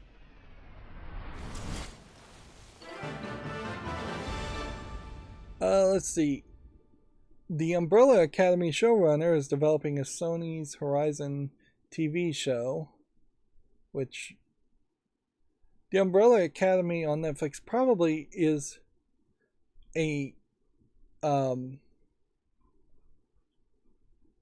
better example of what you're going to get when trying to convert a weird comic book into a TV show, in that The Umbrella Academy still was very weird because its just core storyline was fairly weird, unlike something like Lock and Key, which was able to really ground a lot of its concept into a magical experience still, but something that felt like it was realistic enough that you could have live action actors actually play it. So I could definitely see myself making the argument that the Lock and Key comic book to Netflix conversion makes a better piece of art for the larger audience in general, and you get kind of a different experience reading the comic book. You're going to just get a very different experience reading the comic book versus watching the Lock and Key Netflix series. Whereas I think the Umbrella Academy Netflix series actually doesn't help, and it makes a worse experience than the comic book, because the story is just so wild and crazy out there anyways, that it needed to be an animated series, not a live action series. It needs no grounding in reality, because that story has no grounding in the reality. But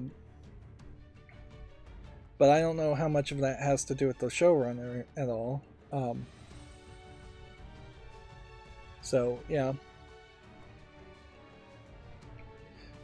yeah, getting news that Steve Blackman is going to be developing the Horizon TV show probably doesn't tell you anything. There, we got a connection failure free victory. He also confirms that Alloy will be the main character in the Netflix TV's adaptation. That'll be interesting. It does open the door that maybe they could get a actor of some sort to play Alloy, and she would look just potentially better. Like, if we're going to be optimistic here, and if you got a real world actress to play Alloy, and she looked better than what they ended up making her face look like in the second game, then maybe they would retroactively change the 3D model, or it would give them an excuse to retroactively change the 3D model. But that is very optimistic. I imagine that's not what's going to happen. Anything could happen. Is it smart to counter terraforming? Probably. Like, he's willing to spend 2 cards to get a field spell. That probably means something. Plus, it is somewhat difficult to get rid of field spells.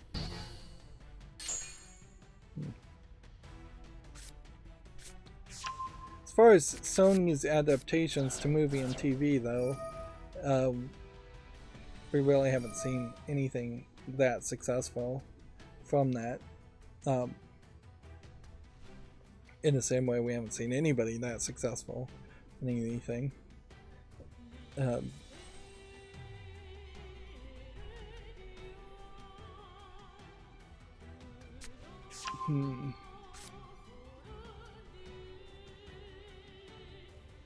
Yeah.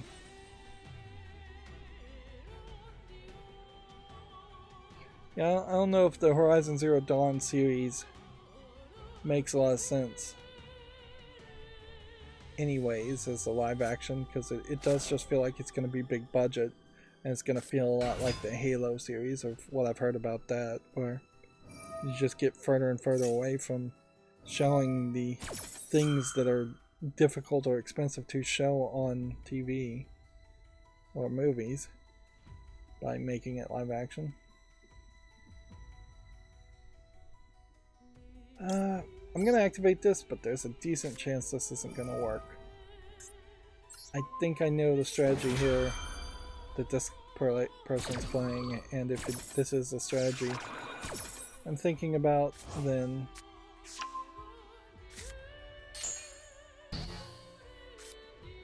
I may be doomed already. And this may be a good one to just surrender on. But I can't, as a YouTuber, actually surrender. It's, even if it would save me time, too many people would be upset by that. Video Games Chronicles continues. We're going through all this news. Pokemon Sword and Shield final TCG expansion has been revealed. The first set based on Pokemon Scarlet and Violet will launch next year. So the trading card games expansions going forward will be based on the next game, Scarlet and Violet, no longer Shield and Sword. I wasn't even really aware that the Pokemon expansions were that heavily connected to the video games, but I guess they were. And that definitely makes sense. I can't particularly suggest that kids should get into playing Pokemon the trading card game or any trading card game. It's just too expensive of a hobby. Like the only way you really succeed in playing a collectible card game is if you're really good at not getting caught at shoplifting the cards, which that's hardly the lesson you want to teach children. But yeah, the whole loot box before loot boxes were even a thing mentality, I think, are a problem. Well, I should have chained that and then sent this to destroy those two cards.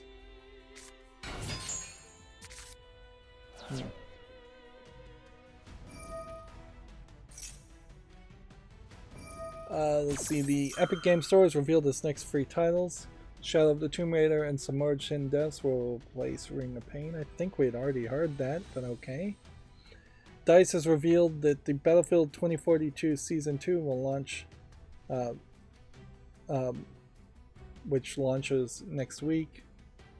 Master of Arms adds a new map, specialist weapons, vehicles, and more. Check out that article if you're interested.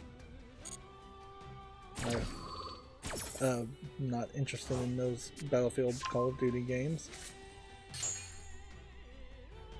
The UK competition watchdogs says their merger inquiry into the Xbox Activision merger could, quote, be expanded.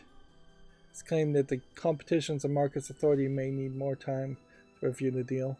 I can't help but suspect that what's going on behind the scenes is Microsoft and Activision are just wantonly bribing these countries and these organizations. And at a certain point, it is just done with a straight face and with open paperwork that they make promises and they take certain actions that really do just are tantamount to bribery.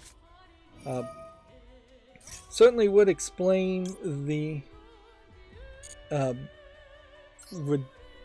quick acceptance by Saudi Arabia to the merger, is if they did just actively bribe their way through that. Should have destroyed that card earlier. I was waiting to see if he would play something else.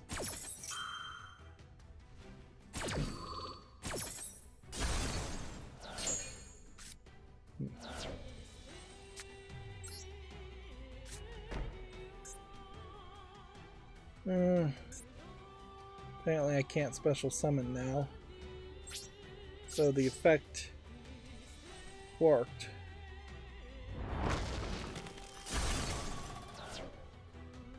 Problem here is I need, for this deck, for cards to go into the graveyard instead of being banished, and my entire deck is built around the idea of things being banished.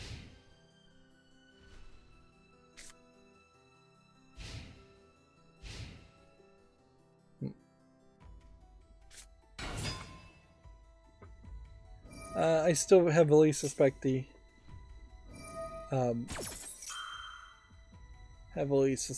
the Activision Blizzard merger will be approved, and I have to say that every time. Even if I personally kind of wonder if it shouldn't be approved. Activision Blizzard really is in a position where it probably should be a company that gets merged and sold off and acquired under the idea that all of its intellectual properties become public domain. If there was some kind of law like that, which there isn't, that would be a win-win scenario for everybody, because Activision Blizzard has dragged its own name through the mud, and the games that were created by people who used to work at Activision Blizzard really don't deserve to be owned, particularly by the current Activision Blizzard. Well, I don't know anything about NBA 2K23. Apparently, Video Games Chronicle says that the My Team has removed contracts and improved classic modes. The 250,000 My Team Unlimited tournament also returns this year. So it does seem like they're removing one feature and improving some other features and returning a feature.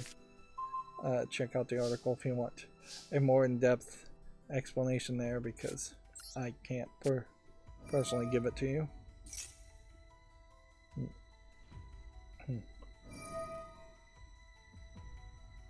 Let's see, Hogwarts Legacy will feature a PlayStation exclusive quest. The content of the quest is currently unknown, but already you're creating an exclusivity in a game that is targeted, I assume, to younger kids, and so that definitely seems like a bad move. And I just cannot special summon anything, can I? Yeah, I am doomed. Sniper says yes, thank you 2K, that's a good start. So Sniper Ranger 1812 finds that news good. Yeah, I think they probably promise a lot when they first announce games, and then by the time it actually comes out, there's something that is disappointing. That seems to be the pattern, as someone who doesn't pay a lot of attention to it. Sniper Ranger continues, but there's still room for improvement. Yeah, definitely at this point, any sports game should be at its peak of perfection, since it is something that you can just iterate and improve upon every year. I could see some years being a little difficult if you're moving to a new engine or adding more graphics power or something like that, but really it should have just gotten, any sports game should just get better and better and better, because you're not changing the rules of sports by much, you're not changing how the code really should go. Of course, I'm also shocked when I see just non-video game programs. As somebody who was educated in programming, it's amazing how many programs you see out there have not been improved upon in decades. People are paying for licenses for software that's 25, 30 years old. It looks like garbage. Nothing's been changed. Nothing's been improved. No new idea has even been attempted. But yeah, I think that's more laziness on developers' part, or a desire for particularly business software to never change. There is this catch-22 in business software programming and businesses in general, is that they don't want the programs to look any different, which actually makes Windows shocking in how much it has changed its appearance over the years. But very much, if you are using Windows in an enterprise environment, they have options in which you can make it look like the old Windows and work like the old Windows, just because they don't want to retrain their employees, which is a false narrative that employees that are working for you can't learn a new software or see that a button has been moved out of the way, and that you can just train them once 25 years ago and they still would know what to do 25 years later. You don't even keep employees that long, so the idea that we'd have to retrain all of our employees is a false narrative anyways for most companies, because you're firing people after a couple of years and hiring new people. So you could easily, in a lot of cases, say we're going to install the old version of the software and the new version of the software side by side, and new employees will be trained on the new version of the software, and legacy employees can use the old version of the software. Yeah, it is kind of shocking how much the ribbon interface for like Office and Excel and all of that changed things. But I think that also just highlights Microsoft's kind of insanity in that they change things that really didn't need to be changed in the first place. In reaction, I assume, to the PlayStation 5 announce of a price increase, Xbox has said the Series X and S pricing point will remain. It says, quote, "It's constantly evaluating its businesses to offer consumers options." Yeah. I don't think they have any real desire to raise the price. Inherently, the consoles themselves are supposed to be loss leaders, and I think Microsoft in particular, with its reoccurring income around Game Pass, which almost certainly makes more money than PlayStation Network or PlayStation Plus. So they don't really need that extra money. I don't even think Sony really needs the extra money and probably shouldn't raise the prices. Alright, well. This probably is only going to let me summon a 2. Yeah.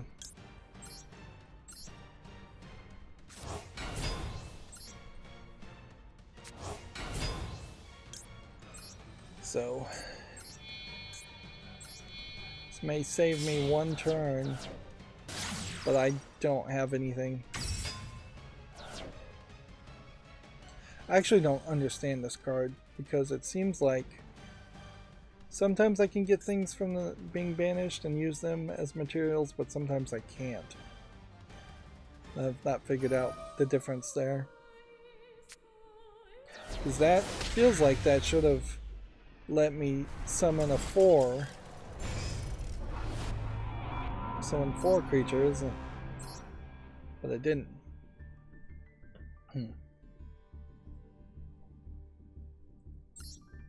Right. 2 more wins for Platinum. I think we may just take a break here and maybe we'll get back to playing. Maybe not. I'm still failing miserably. It's obvious as far as covering the news and in between playing games. I've been playing back and forth and being ADHD as far as playing trading card games for years. So it's just not really my habit to separate things out that way.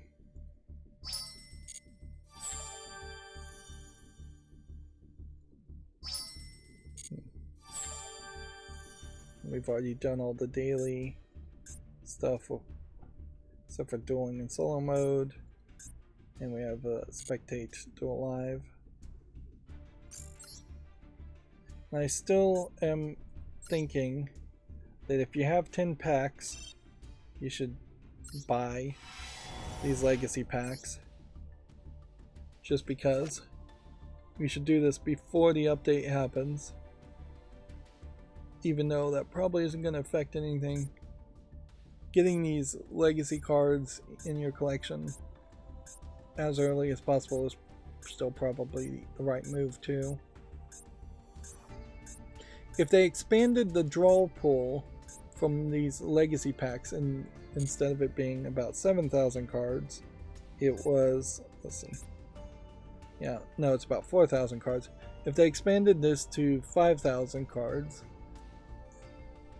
having legacy packs extra at that point still probably wouldn't benefit you anymore. So they said they were going to nerf some cards, and when they say they're going to nerf some cards, that's probably the time to buy packs, because they were going to give you extra crafting points if you had extra, although these legacy cards I don't think can ever be dismantled.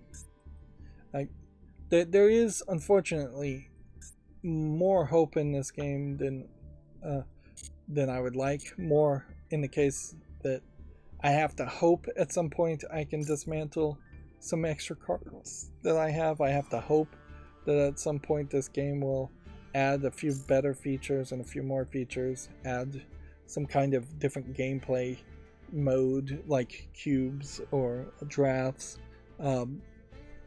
I have to hope that at some point it's going to add new cards to the game, which it really hasn't promised that. And I'm having the hope that they just support the game in general. And I don't really appreciate having to do all that hoping with very little promising. Alright, let's try and burn through this news. I'm not even getting through the Video Games Chronicles news, which is less than half of all news that needs to go through. Hogwarts Legacy $300 Collector's Edition may have an exclusive quest. This was according to an Amazon Germany listing. While that seems fairly believable, because if there is a PlayStation exclusive quest. That being said, the bigger story here that's just been glossed over is why in the world is there a $300 collector's edition? That seems insane and ridiculous.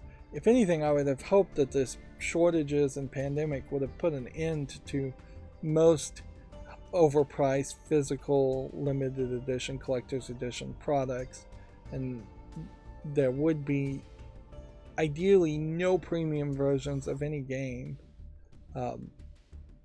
but certainly that doesn't seem to be the case. We already talked about the Bioshock film being helmed by the I Am Legend director. We talked about how Gary Whitta put out a rumor that apparently was wrong, since nobody else reported on it. That the rumor was that Cult of the Lamb was paid money by PlayStation to not be on the Xbox Game Pass, and then that got denied. The connection there is that Gary Whitta is actually the writer, not the director, but the writer of the movie I Am Legend. I think that's the movie he wrote.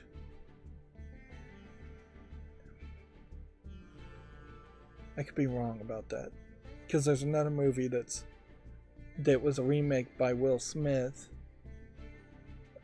I think that's I Am Legend, actually. And Gary Whitta wrote a different movie that maybe it was just called Legend. No, Legend is actually a very good movie starring Tom Cruise as a boy a very long time ago.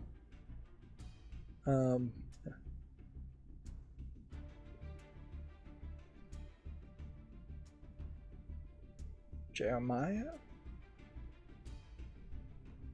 Anyways, yeah, I think I'm wrong here. There is no connection there, I don't think, to Gary Whitta. But yeah, otherwise we've talked about this. Even in this advertising, when the game Bioshock was coming out, there was a heavy emphasis on the big sisters, little sister, and big daddies. The big sister in Bioshock 2 completely forgotten about, really, as a character. But even in the first game, you don't really interact with the big daddies as much as you would like. There isn't a scenario where you can play it on very easy and take on all the big daddies and have a whole bunch more big daddies show up in the first half of the game. Like it would be an interesting thing if you could look at an alternate universe and have a Bioshock game that was just around the big sisters and the big daddies and the little sisters, and didn't have any of the Andrew Ryan stuff, or any of the other characters. Probably would have been a fairly boring game. The bigger issue certainly is Bioshock paved the way for the idea of roaming bosses, and then nobody else really copied that. They didn't even really do it that good in Bioshock Infinite when they tried to copy the concept. So maybe you have a case that there's some roaming bosses in like a Monster Hunter type game, but generically speaking, we still very much have, most games have bosses in big arena areas. Xbox boss expects the console demand to outstrip supply this holiday. Phil Spencer suggests supply chain issues could extend into 2023.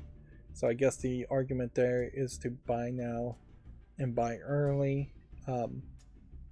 Yeah. A new Layers of Fears with an S trailer details the final Note chapter. The game is a revised version of Layers of Fear and Layers of Fear 2. Interesting. So at least that explains it better as to what the game is. But I don't know if any game, particularly, I think it's Bloober Team that makes this game. Yeah. I don't know if any company deserves a second bite at the apple to revise and remake two of their games. I mean, it's nice to see somebody have passion about the products they make, and I guess I can applaud them for that, but I don't know if I really would want to go back and play Layers of Fears. I would feel this awkwardness in which I would need to play Layers of Fear 2, even knowing that most people didn't really care about that, then go back and play Layers of Fears. And that really only is doable if I had played Layers of Fear 1 somewhat close to when it was originally played or released, instead of having just played it a couple years ago, because playing it a second time is definitely not something I'm interested in. We already talked about this. Xbox boss claims Activision acquisition is driven by mobile and PC ambitions. We don't have a lot of creative capability that has built hit mobile games, says Phil Spencer, which arguably the entire industry doesn't have a lot of creative capability to build hit mobile games. Yeah, mobile as gaming has failed miserably for years, and I don't expect to see it succeed all of a sudden. But also, Activision Blizzard being acquired and then solely focusing on mobile and mobile gaming is a problem. But maybe PC isn't so much a problem, since they do have history of making PC games that are good, at least in the past they did. Sniper Ranger said, so you're done with Yu-Gi-Oh! For today? Maybe, probably. And then he asks, anything on Ace Attorney before I go? I want to know if there's going to release a new game soon. I'm not gonna Google it for you and look, but I have not heard of anything new as far as an announcement around Ace Attorney. The last things I heard around Ace Attorney was that they brought the games to Steam and they were bringing over some of the prequel games that were set kind of in the past in the Ace Attorney series. I think that's what the series I'm thinking about. I do think you probably will see a new Ace Attorney game in the next 4 to 6 years. But I wouldn't, with no announcements right now, I wouldn't expect it to be anywhere close to the next year or two. I just think the pandemic probably slowed down the team making Ace Attorney games, and the Ace Attorney games are probably a smaller team that's done on a smaller budget, so they probably got slowed down a little bit more. As a game, it's an easy game to make for mobile phones. It's an easy game to make for the Nintendo Switch. It's an easy game to port to consoles.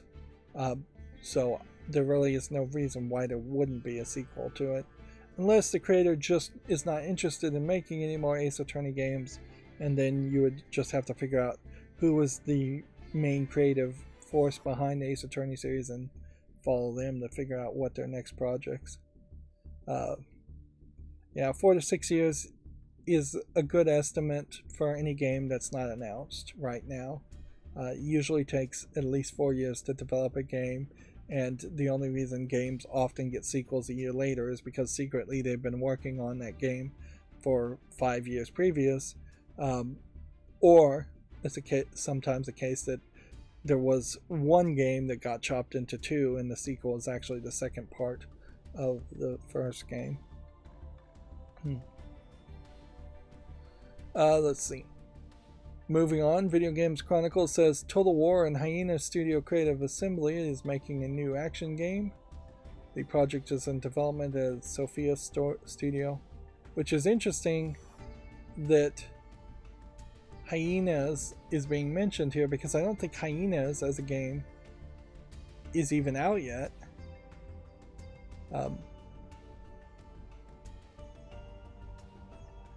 So they're making yet another announcement for a game that's not out yet, so interesting. Sniper Ranger says 4 to 6 years. Damn, well, I've got some waiting to do, I guess. I could be wrong, certainly. They could churn them out faster.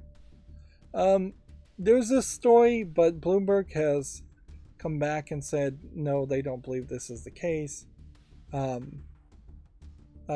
Maybe Bloomberg is trying to short some stocks, but I don't know if I'd really make that accusation on Bloomberg. Amazon was reported to, or is reportedly planning to, acquire EA. That would be a big acquisition, certainly. It would, I don't know if it would be that good of an acquisition, but it would be something different. And in a lot of ways, with EA, you've had years and years of them just doing the same crappy thing over and over again. Plus, EA is on the verge of losing the ability to have as many loot boxes in their games, so they're going to stop making as much money as they did. So having Evil Corporation in Amazon.com acquiring Evil Corporation of Electronic Arts to become an Evil Mega Corporation, I mean, I guess maybe that would be better because it would be different, but maybe not. Like, we would just have to see. And like I said, Bloomberg said no. USA Today sources say potentially yes, and they would be announced today. CNBC is saying they're not going to make a bid for it. Maybe it was CNBC. Yeah, Sniper Ranger says, thanks for the news and gameplay. See you next time. Once more, I'll watch the rest later. Thanks, Sniper Ranger, for coming on the chat again.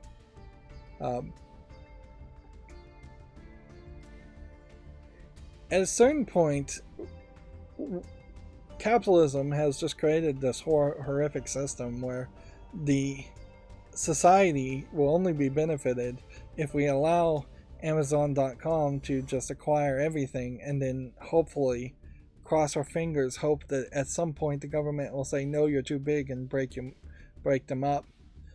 Did that ever work for any previous company? No. When AT&T got split between AT&T and Verizon, you didn't end up with a good AT&T or a good Verizon. You just had two crappy options in both of them that never really did compete with each other, even to this day. So, like, antitrust actions of splitting up companies doesn't really help anything. So, yeah, I don't know. I don't know if there really is a solution without just better laws. Inherently, we need some kind of way to put into law a don't be a jerk rule, and definitely have EA as a company, as a video game company, fall under the category of being a jerk. And I don't know how you make a law that says that. The best case scenario, and I don't want to get into an economics rant here because I do that a lot, would be maximum profit taxes and just more support systems being funded by those taxes. If we could get universal basic income because we're taxing 100% of all profits above, let's say, $1 billion from EA and any other company in general, just saying you can only make $1 billion per year and the rest is being taxed and going to universal basic income for the rest of citizenry. I mean, that's probably the best way you support society there. That doesn't inherently make video games from EA better, but it would probably benefit people a lot more than just breaking up EA or breaking up Amazon. In general, it would potentially have the effect of companies actively seeking to break themselves up, so you could have two companies both making $1 billion. So you would get some benefit to that, and only one CEO being on one board is not a terrible law too. If instead of the same board members being on the board of 2 or 3 different companies. But you can, if you force companies to be medium-sized at biggest or even smaller, it's unlikely that you could have a CEO sit on the board of a bunch of companies and be an effective CEO.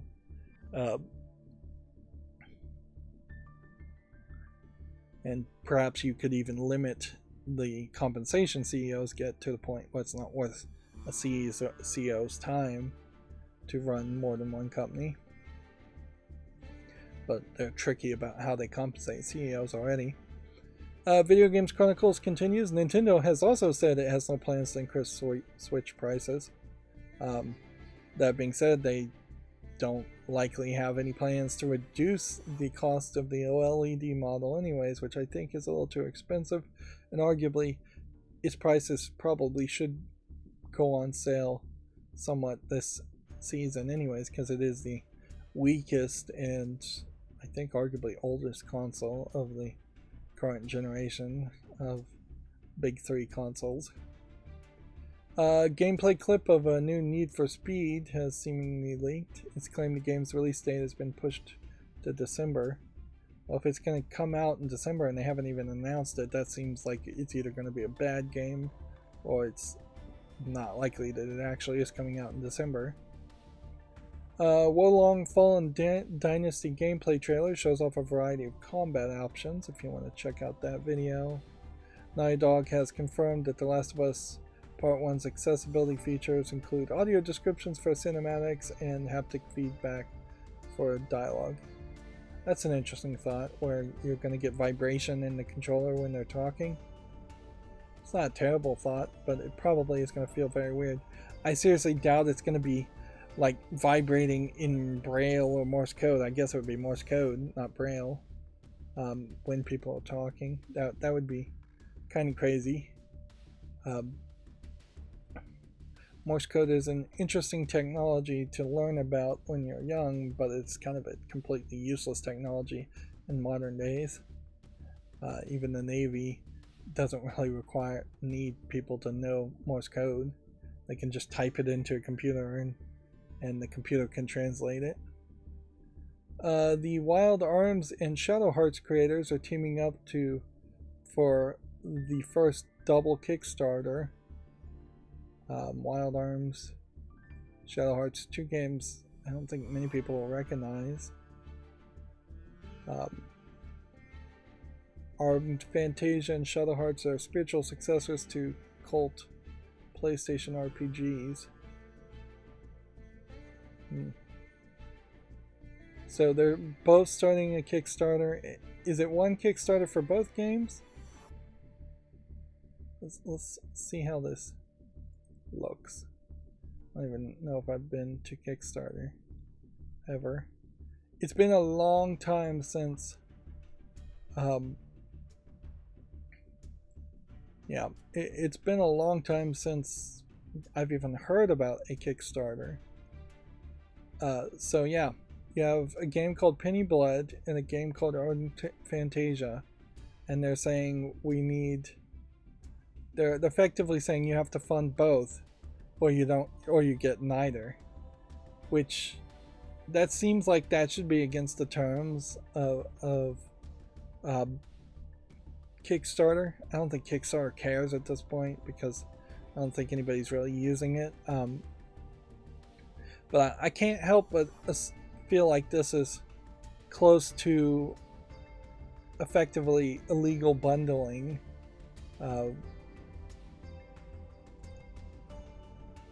But of two completely disconnected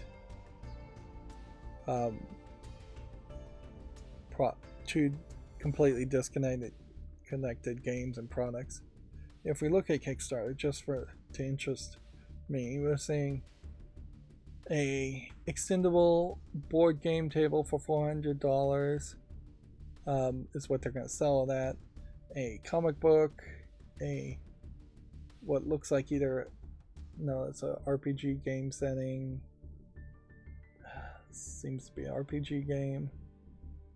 A voice recorder gadget that probably already exists and they're just pretending like it's a new thing. A smart electric screwdriver pin set. Thunderbolt docking station. A lot of gadgets here. Skyrim with pixel art. A watch. Yep. Some of these have decent amounts of money pledged to them. Some of these are particularly small amounts of money for what you would probably need. Inherently, the problem with Kickstarter is that any project is going to need $100,000 to $1 million, even if it is a fairly low budget looking thing. So most people won't get that funding, and even people that do get that funding still don't have a guarantee of success. There's no real guarantee of success. See what this penny blood looks like, assuming this video loads.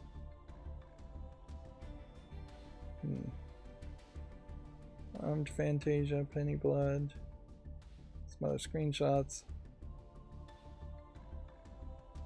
Yeah, it does certainly seem like it's a couple of very anime-esque games, and so this is going to have a certain appeal. Let's see if we click the reload here. I don't know if I've got an ad blocking that's blocking this, or if this is just a broken video. Yeah, it just does not want to play. I haven't had any other problems, so I assume that video is just broken. And then our last Video Games Chronicle article says the latest White Elite Xbox Elite Series 2 controller leak points to a September release, which I don't know why anybody would want a controller in white. It's just gonna get dirty. Like, don't do anything in pure white ever. Don't even really do off-white. Even in this case, there seems to be a grip and fabric element to it that can't be done in white. And this definitely still, as a top tier extra expensive controller, looks way more interesting than the new announced DualShock controller because of this 8-way D-pad option and just some other, well, it's really this 8-way D-pad option that visually stands out. Three profile lights is the second thing that catches my attention. Although the DualShock Sense that they announced having replaceable thumbsticks is an interesting idea. I know you can change the height of the thumbsticks on this controller, but you can't replace the internal mechanisms. Let's see. Now we're at our Komatsu thing, so we'll start to have some overlap, so we don't really need to talk about the Layers of Fear Gamescom trailer.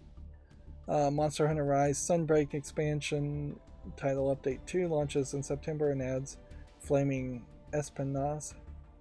I guess that's what this creature is.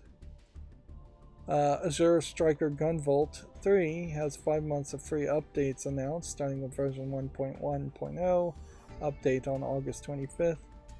The Azure Striker series, always a difficult series to talk about just because of the long name and because I continuously forget that it is this odd platformer hyper beat 'em up experience, because it looks more like it would be more of an anime JRPG game, and it sounds from its title more like it would be a shoot 'em up game where you're flying a plane shooting things. There is a lot of the Azure Striker Gunvolt series, or Azure Gunvolt games, or Gunvolt games. There's a lot of things that have been announced and talked about by those titles, more than you'd think, considering the series isn't as old as it would seem. Dragon Quest X Offline has a third trailer, which, yeah.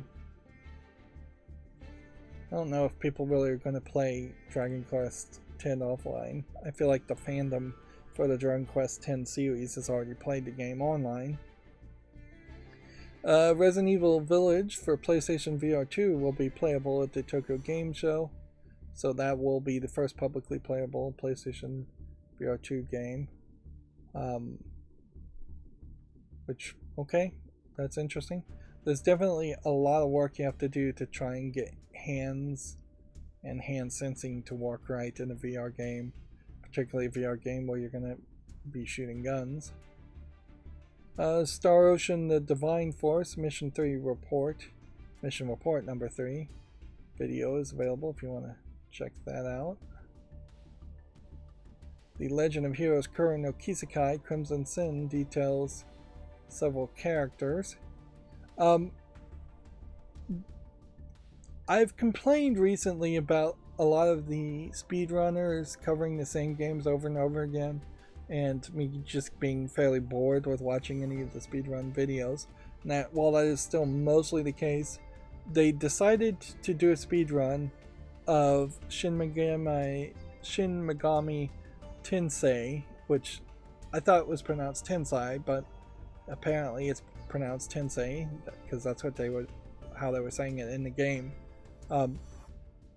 Which the Shin Megami series has the whole split off of the Persona series.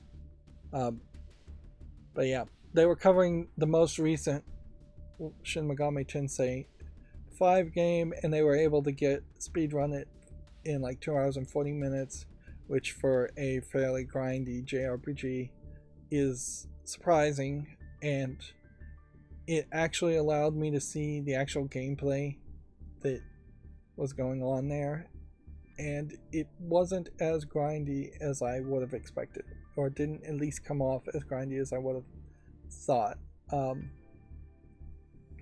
which does potentially put a small seed of hope that maybe I would get around to playing the most recent Shin Megami thing. The other thing there is they were playing on a safety level of difficulty, so there's like a very, very easy version of the game, and by playing on that very, very easy difficulty mode called safety mode, that opens up another door to me potentially playing a long-running grindy JRPG game. These characters look interesting, to say the least. So yeah, there is potentially a point where I will do that. It would be a long time from now, though. I already think I have several like JRPGs and RPGs I need to cover first before I try to get into something like that, and I still think you probably would want to retroactively just play the most recent Persona game and then work your way backwards from the most recent one to the least recent one. Definitely a lot of the Shin Megami Tensei games are either unplayable on Steam, or they're just not available to own on Steam, or they're going to be so old that they are not going to have any optimizations such as an easy mode or being able to move fast and get through the game relatively fast. I'm okay with putting 60 to maybe even 80 hours into a JRPG. I don't want to spend 200 to 400 hours in a JRPG. Moving on, Saigini All Guns Blazing launches in 2023 for the PS5, Xbox Series, and PC. The PS5 price increase announced for several regions. We already talked about that. Still Rising pre-order closed beta test. And now, that's not really a sentence, is it? Still Rising's pre-orders closed beta test is now available. It should be is now available. Really no reason not to have the is there.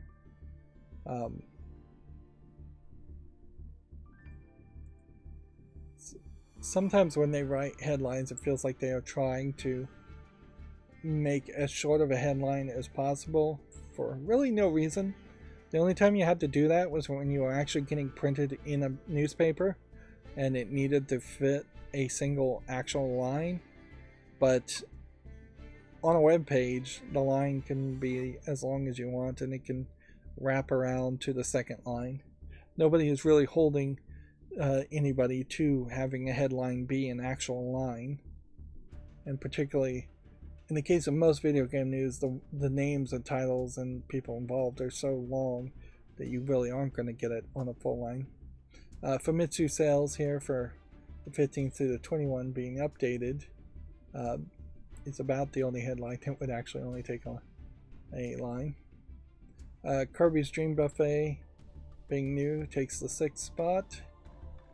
And I don't know if anything else here is new. All 30 spots here are owned by Nintendo Switch, which this isn't the first time that's happened, but it may have been the 4th or 5th time this year that that's happened. So really you have to ask yourself, is the PlayStation in a spot where it can raise the prices when all the software that's being sold is going to the Nintendo Switch, despite the Nintendo Switch being the weakest hardware? On top of that, when you look at the hardware sales, the Nintendo Switch is trouncing PlayStation 5. Just in that 1 week, 31,000 in Japan were sold versus 14,000 PlayStation 5s, and that's excluding regular Switches. That's just 31,000 OLED models, and it's also excluding Switch Lites, which even the Switch Lites are dangerously close to the PlayStation 5. PlayStation 4 literally only sold 13 units. And then even the Xbox Series, which has been traditionally horrible and down in the hundreds range from week to week, even the Xbox is selling significant numbers.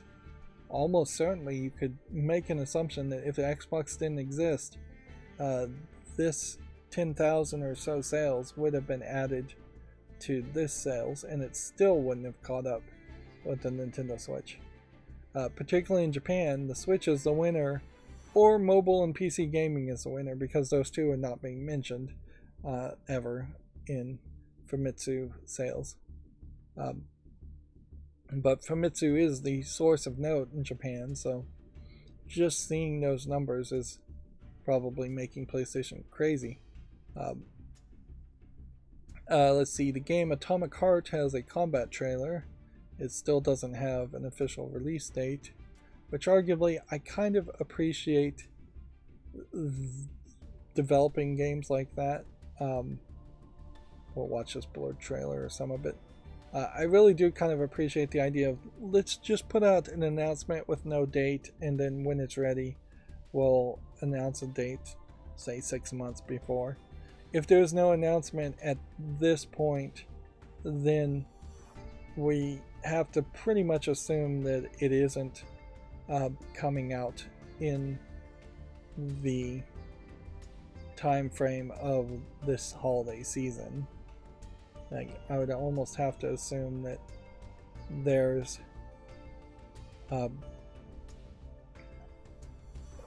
going to be a... Oh, this is getting gross. Oddly sexual scene there.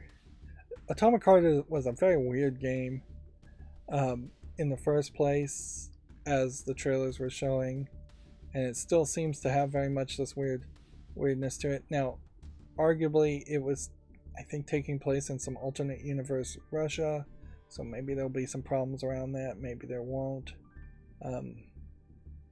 They also, I believe, put out a kind of like single player or early access multiplayer, not a single player, like an early access multiplayer game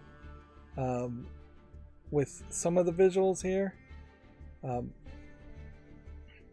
And I wonder if there isn't a case where the other product they were selling, they had hoped for more sales, and that may have delayed the real product here that people were actually interested in.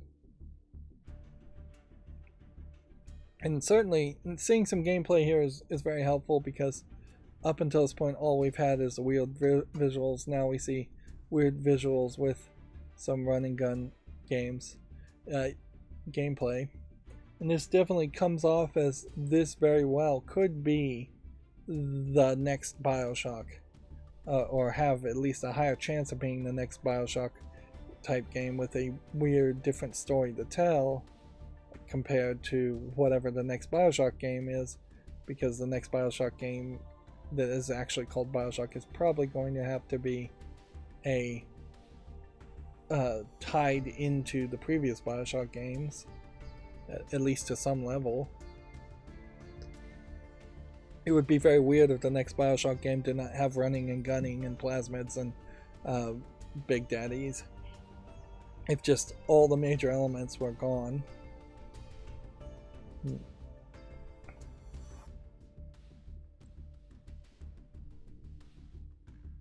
So yeah, this is a still very weird trailer here.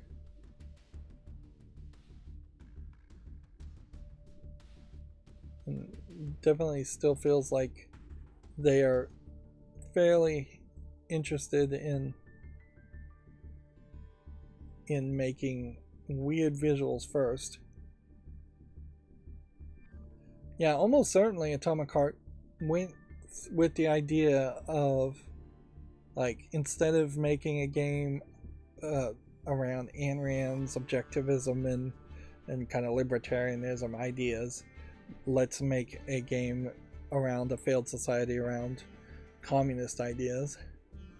I wouldn't be surprised if there's a heavy amount of story around a communist Russia failing miserably, although you'd have to be kind of creative on telling that story, since communist Russia effectively did fail, so that's one for the history books. But you still have the slight difference. Like, Rapture only succeeds as a libertarian objectivist ideal because of the fact that it's a fake story where somebody had a lot of money and funding to build Rapture, and they had the access to a special resource in Atom. So they're in Atomic Heart, the equivalent obviously is going to be a level of technology that didn't really exist in history, and that level of technology is going to lead to where the split between what really happened in history and whatever happens in Atomic Heart would be. I feel like I'm talking too much about that. Tactics Ogre Reborn details tarot card elements, branching narratives, battle system, and more. This is a positional placement strategy game, so I'm not that interested in it. I'm always interested in seeing somebody do a redrawing of the tarot cards. There's a website called Lilywin, it's like LLYWEN, that sells custom tarot cards by different artists, and the more traditional ones. It's kind of interesting to look at those, but you're not going to be able to easily see all of the cards on that website because it is just a shop selling them. Guess I don't particularly really care about Tactics Ogre otherwise though, so I don't think it's really worth my effort to even scroll down any further. Apologies to anybody who is interested in the game. Check out the article yourself. A game called Railgrade launches September 29th. It's a train management simulation game for PC and Switch, which there have been several of those, and so far.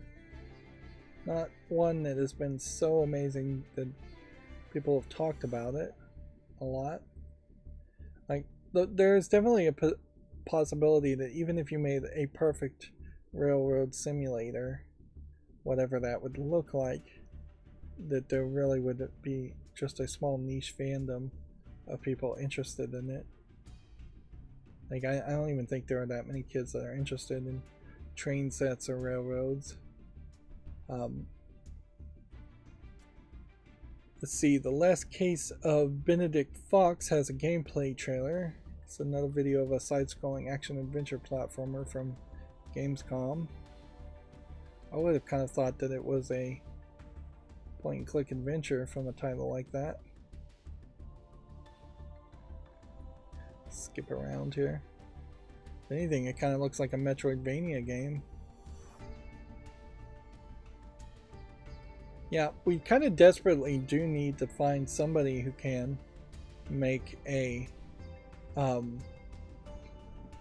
Metroidvania game that is just in a different art style, different aspect away from Metroid. Arguably, we could do with more Castlevania games. Bloodstained is the most recent one that was in that kind of fantasy Castlevania style, and we could have 2 or 3 more of those. I wouldn't say that this game, looking at this trailer, skipping around at this trailer, I don't think it even looks that particularly different from Metroid games. Puzzle Bobble Every Bubble has been announced for Switch. 4-player co-op story mode. Puzzle Bubble, Bubble Bobble games.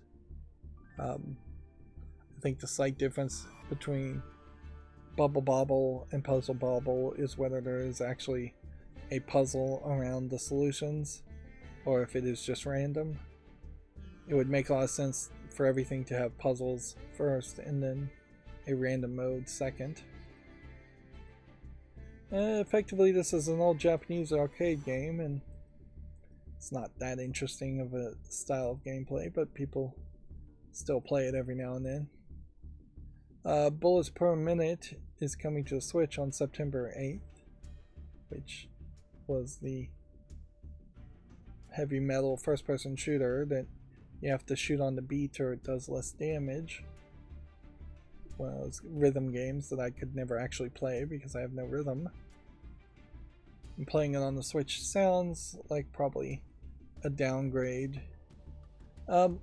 People don't particularly talk about audio in games, but I can't imagine that the audio is going to be much worse on the Switch for a game like that than it would be on any other console or on PC. Audio effectively is a known thing. So, yeah. Nobody's really moving to surround sound systems ever, so. Let's see. A game called Second Extinction launches October 20th. Version 1.0 ships with a new map and a new biome, revamped progression system, and more. I'm not sure I've heard of this game before, Second Extinction. It looks kind of interesting. I'm always trying to keep an eye out for dinosaur games. I think there probably are more fans of dinosaurs than railroad games, and yet we've never really seen one that's really worked that well. Harvestalia has 30 minutes of gameplay if you want to check that out. I guess this was a Nintendo Direct showing off this. It's a first in-depth look at Square Enix's new life simulation action RPG, which means you do some farming and other aspects on top of just fighting. Harvestalia also detailed the game cycle, fall locations, jobs, combats, and more.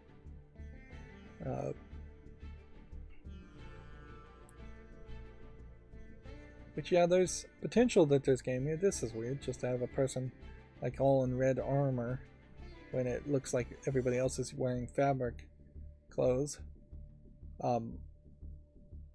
You could have a game here, you could not. Part of the problem with JRPGs is that there are a lot of JRPGs that look really good and really pretty, but then turn out to not be much of anything in the actual gameplay aspect. That is a problem with like the idea of playing Shin Megami Tensei, is that it still may very well play pretty poorly, even if it is fairly popular amongst the Japanese. Ironically, the Japanese are probably the worst source for me as far as whether a Japanese RPG game is good or not, and I don't really have a good source for anybody's opinion that I would trust, because there's very few people that I think I would particularly trust, or I just don't know anybody that really plays JRPGs that much, and they tend to play more things like the Senran Kagura games, which I should mention. I saw a story, I don't know if this is 100% true, but it seems like, or the accusation is, that Marvelous Entertainment has removed mention of the Senran Kagura games on their new website, which would effectively be censorship, or them just not selling those games or having the rights to those games and not announcing that. But nobody else has announced that they have the rights to the Senran Kagura games too, and that does put another warning bell, set off another warning alarm, as it were, towards censorship. The Senran Kagura series in particular has always been lewd, not nude, for the most part, in their game series, showing ninja girls that lose their clothing during fightings. And if we're to the point where even that is something that's not sellable to the West, and something that people are going to be ashamed of, because most people really like the Senran Kagura series of games, that's a problem.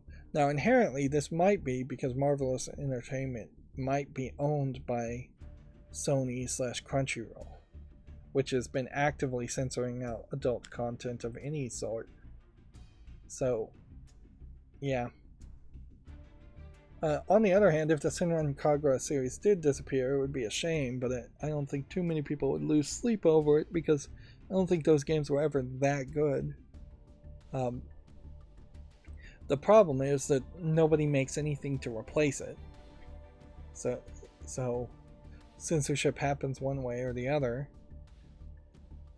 Moving on, a sci-fi visual novel called Cyanotype Daydream, The Girl Who Dreamed the World, is coming to the Switch on November 17th in Japan. There's currently no plans for a worldwide release, and we may start to see more of this, where visual novels only come out in Japan.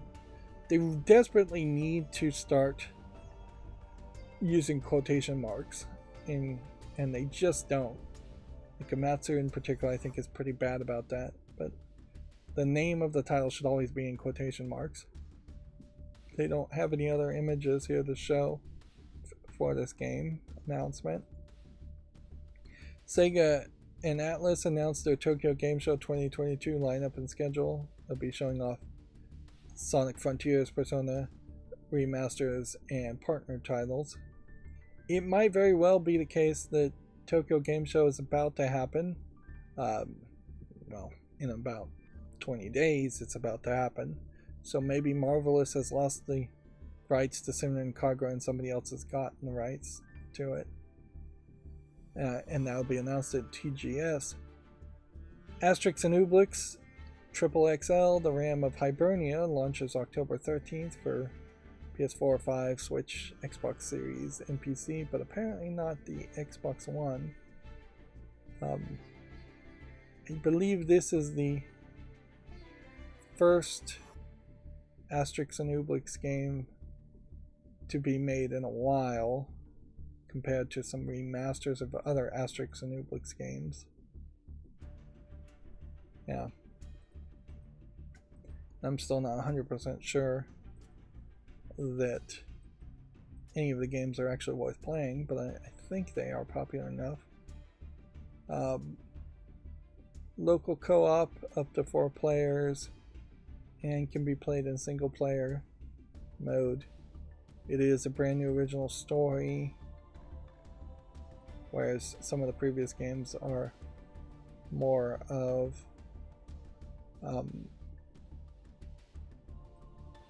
just continuations of other stories in the comics.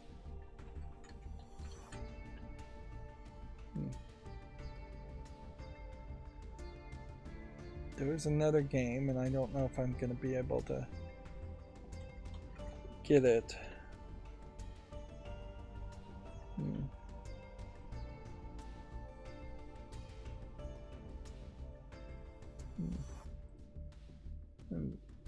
Another game that was being... Here we go. I was able to find a website. Bounding into comics was the first thing here. This game, Chaos Head Noah Steam page, was removed before launch. Fans fear that it was removed from Steam due to violent and sexual content themes against teens. Which, if it was already on Steam, there I don't think was probably that much of an issue. And I don't have any of the ad blocking turned on, so we've got all kinds of ridiculous ads popping up.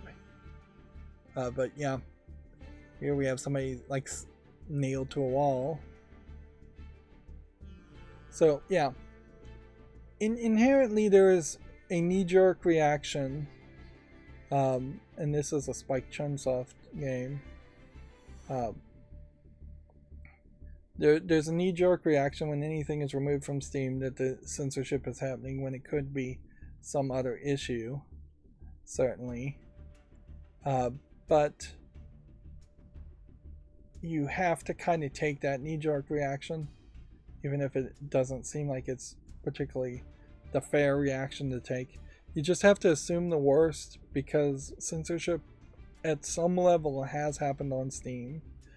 Steam definitely has said that there is something they don't want to allow as far as artistic expression if there are teenagers, middle schoolers, or younger in games. A lot of games have started to try and make the anime characters look like they're in college or they're out of school, just so that you can age them up somewhat.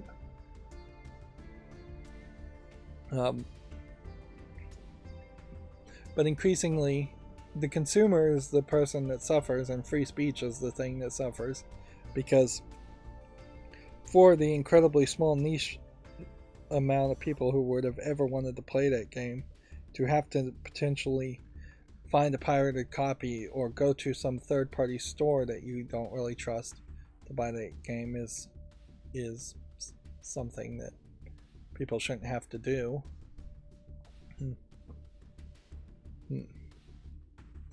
Let's see, moving on, the Koei Tecmo announces its Tokyo Game Show lineup and schedule, including a new title from a developer called Gust, which or I guess Gust is the name of it, potentially. Of course, announcements for announcements aren't really news, so we should just skip those articles. Wulong Fallen Dynasty has a gameplay trailer and screenshots if you want to check that out. This really is a game I would have to wait for reviews before I even gave it a chance. Last of Us detailing accessibility features, again from Gamatsu and game developer Video Game Chronicles.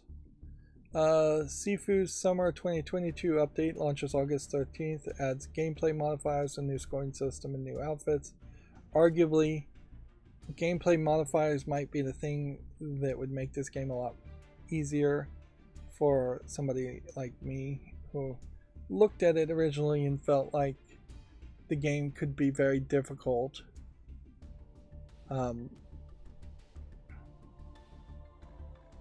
Although it doesn't really feel like any of the gameplay modifiers really lead towards an easy mode or a no die mode, which still might make Sifu too much of a challenge, too much of a button masher for my fingers. Nobody's talked about Gungrave Gore in a while, but apparently it launches November 22nd. Again, nice when people just stay silent until they have a release date. Gungrave Gore, based on a Gungrave anime, it will be interesting to see if people react to that and like that or not. Then we've got a ton of games on Steam that we will just power through very quickly. And what I'm actively going to look here for is if screenshots load quickly or not. Monster Girls and Mysterious Adventure 2. I'm going to put this on the follow list and give it a YouTube short, because it seems to be very positively responded. Yeah, if I've got my network settings right, when we get down to the last of these, I still should be able to click very quickly through these pages, and the screenshots should load very quickly. Now, I don't know if there's any guarantee that will be the case, because I don't even remember when I last modified my network settings, which is just constant in the past week. So I could have run this macro with previous settings. We have one called First Time in Realm, which that's an interesting different twist on making a hidden object game. Instead of having it be a mystery game or an adventure story or a horror story, just going on vacation and having hidden object things. Hidden object games are effectively mundane, so the idea of having a mundane storyline behind it's not crazy, although that probably won't sell very well. This game Overloop, I think, is something. I think I've heard about it before, so I'll give it a follow. It's Friday again, so I probably should do the YouTube daily shorts again. Should be just like every Friday. This is one of those box flipper puzzles with farming aspect added to it. Yeah, I'll give it a follow. I'll be generous. In general, I don't want to remove things flippantly. This one looks weird, like a weird art style for a PC game. I'll say no to that. Game called Asteroid, which doesn't really look like an asteroid game. And there we've hit a screenshot that wasn't loading in.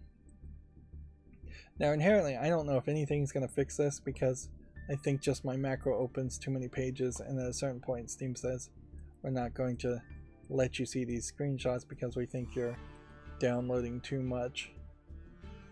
And nobody really has a desire to increase those rates anytime soon, because most people aren't opening 100 pages in a row.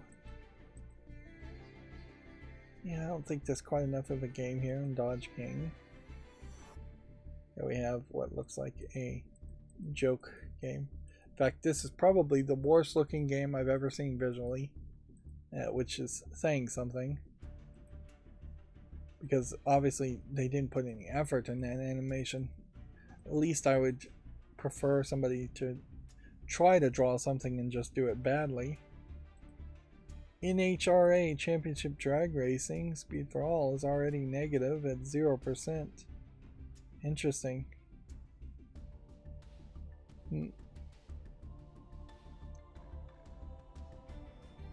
Yeah. Inherently, I can't help but suspect that a drag racing game would be pretty boring anyways. Drag racing at best should be a feature inside of another racing game. But I will take the 10 negative reviews at 0 to tell me to go ahead and skip this game, even though the visuals kind of look interesting. Drag racing in particular is not even really too connected with actual car racing, and even NASCAR racing have very specialized, unique, optimized cars, but drag racings are effectively not even cars. This windsurfing MMX might be interesting, but I'll wait for it to actually come out and have a release day. End of Night also might be interesting, but I'll wait until it comes out. Alright, so here we have another one that's tagged nudity and sexual content as far as a visual novel on this Friday. And so it does seem to me like we have another one of these cases where it's a game that's probably got a uncensored patch coming to it, or it's going to be moved into the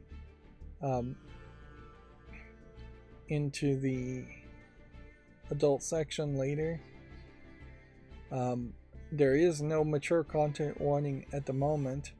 It's just the tags that claim there's nudity and sexuality, and you would tend to believe them because every screenshot here you have like this cat anime girl licking water off the floor, you have this big breasted anime girl character. The cat seems to be in a state of tank top in every screenshot, which I wouldn't be surprised if there is an uncensored patch and this tank top goes away.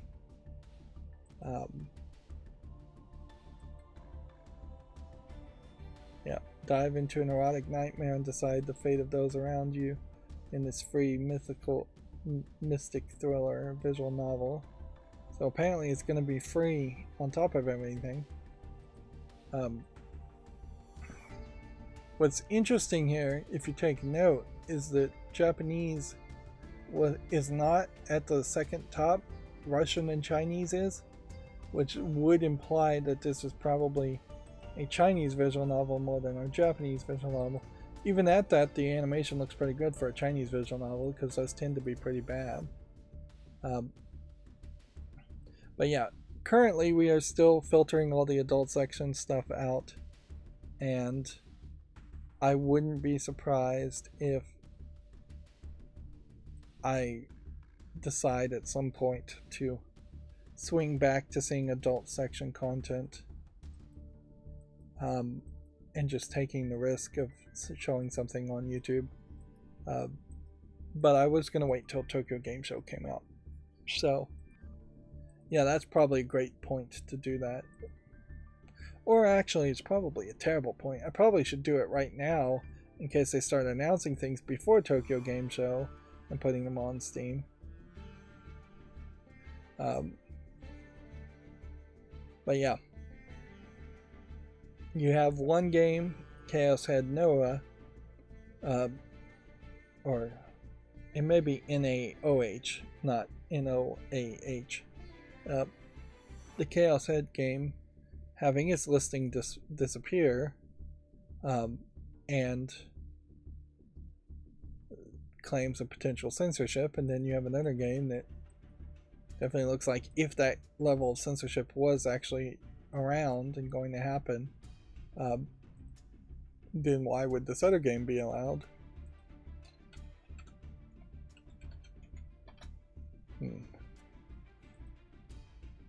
Yeah. As far as Senran Kagura games and claims of them, mention of them being removed from Marvelous's website, they are still definitely listed on Steam, and you can see Marvelous USA is still, or Xseed Games is still listing them. They have a whole shelf here of Senran Kagura games. So if these are moving over from potentially from Marvelous owning them to Xseed owning them, that might be the case. But when you look at really what they have as far as games they're publishing, Marvelous, like No More Heroes 2 Desperate Struggle and No More Heroes 1, it's lewd too, so particularly getting rid of Senran Kagura and still listing No More Heroes on Marvelous's website seems odd. Kanekawa Jet Girls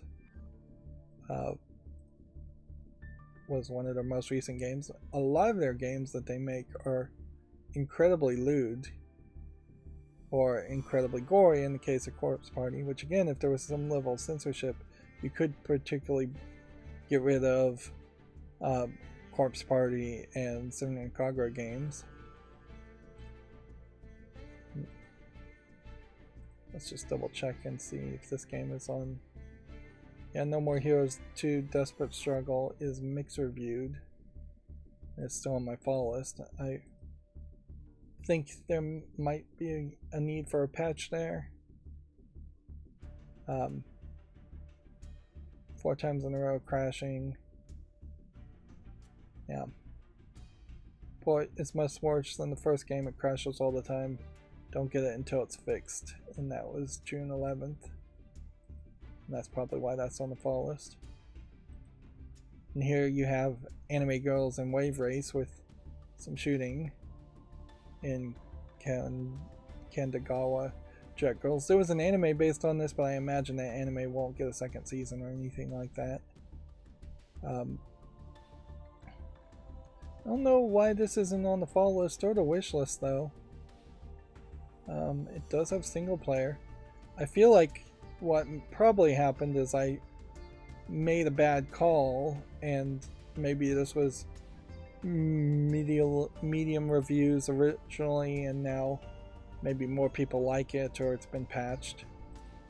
So in retrospect, I will just skip the fall list and put that on the wish list. We have a few more games, 10-20 more games to look at. And we have a horror game called Life After Death.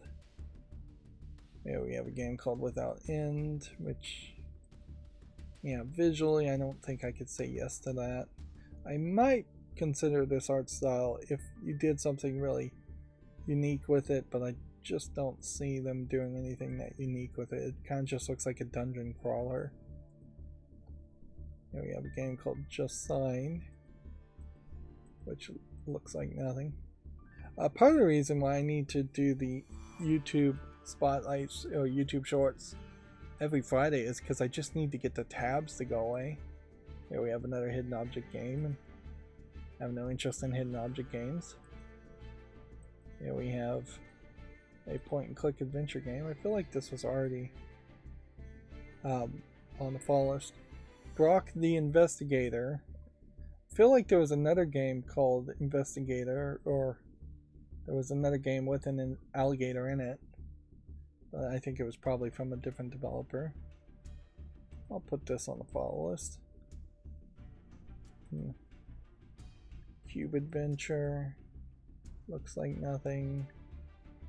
Making Lovers After Stories. Sounds like another visual novel game that could be lewd. Seems to be several anime girls of different sizes and shapes being shown here. This contains the official extra stories for Making Lovers. Experience the crazy stories that are happening to your favorite girls. And here you have a guy wearing a pregnancy fake belly and the girl feeling it. At first I thought this was a girl, but now that I look at it, yeah, he's wearing a fake pregnancy thing. Full Japanese audio, and getting that in any visual novel is a big deal. Mature content says adult content includes a few illustrations with mild nudity, kissing, dialogue that contains sexual jokes and implications. So definitely not promising a lot, but a little. Characters enter a sexual relationship that's not shown on screen, but acts of which are brought up in conversations. Also, every character appearing is a working adult over 18 years old. This is a new description. A working adult and over 18. Interesting how working is thrown in there. So unemployed adults are not allowed to be depicted. I imagine from Japanese that translation makes more sense. Sure, but throwing the working element in there. Looking at each of these screenshots, you can note that none of them are in school uniform, so there is that general assumption. Is this an adult? Almost certainly not, but also this probably isn't one of the characters that's involved in any of the sex scenes. There is a problem, though, even with this, because it's not uncommon for anime kids in high school to be depicted as also working side jobs, even if the schools themselves forbid it. It wouldn't even be that uncommon here. Here you have effectively a McDonald's employee. It wouldn't be that uncommon in the West for somebody to work at McDonald's and be still in high school. Which gets back to the ridiculousness of some of the games effectively seeming to be censored solely on the basis of whether or not the person is wearing a school uniform or not. It seems like you can depict a character particularly younger as long as they're not in a school uniform, and more than you can depict someone older and in a school uniform.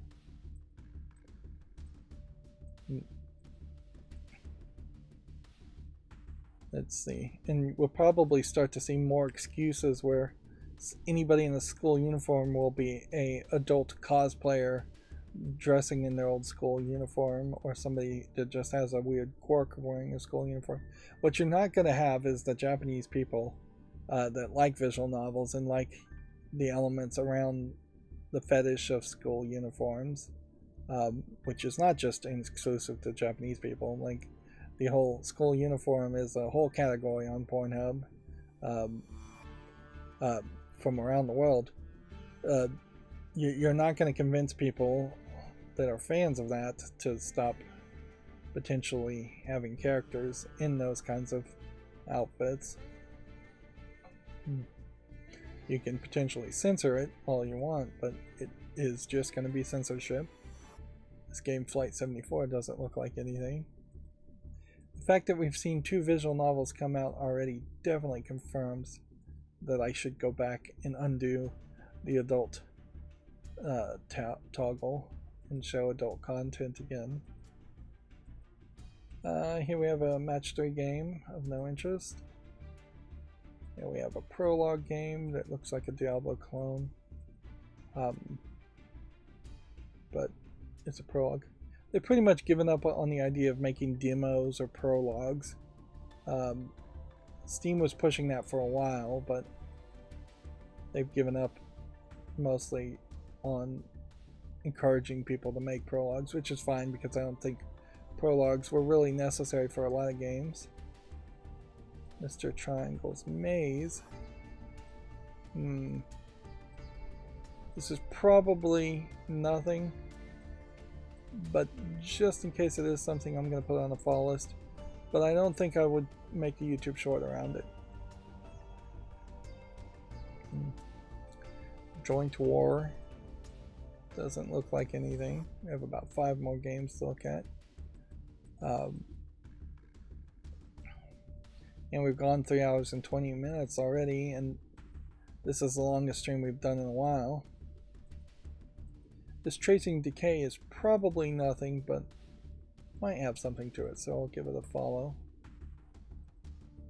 And yeah, I'll definitely have to keep an eye on the YouTube Shorts, because if every single YouTube short that comes out from now to Christmas is getting no views, I would have to rethink what I'm doing there. And here we have an adult game called Cyber Tetris, which has an anime girl in a particularly skimpy bikini. Again, just labeled coming soon and doesn't have any mature content warnings. I'm gonna say this is probably on the edge of being YouTube family friendly. Clearly there's a lack of control here, or just first pass checking to make sure, because you see these screenshots in particular and you have to say to yourself, oh well, this should be in at least the adult section.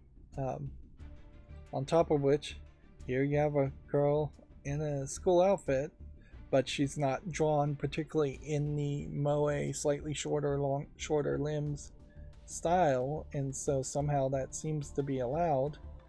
And then you have a girl here with particularly skimpy bikinis. The actual Tetris here is just Tetris,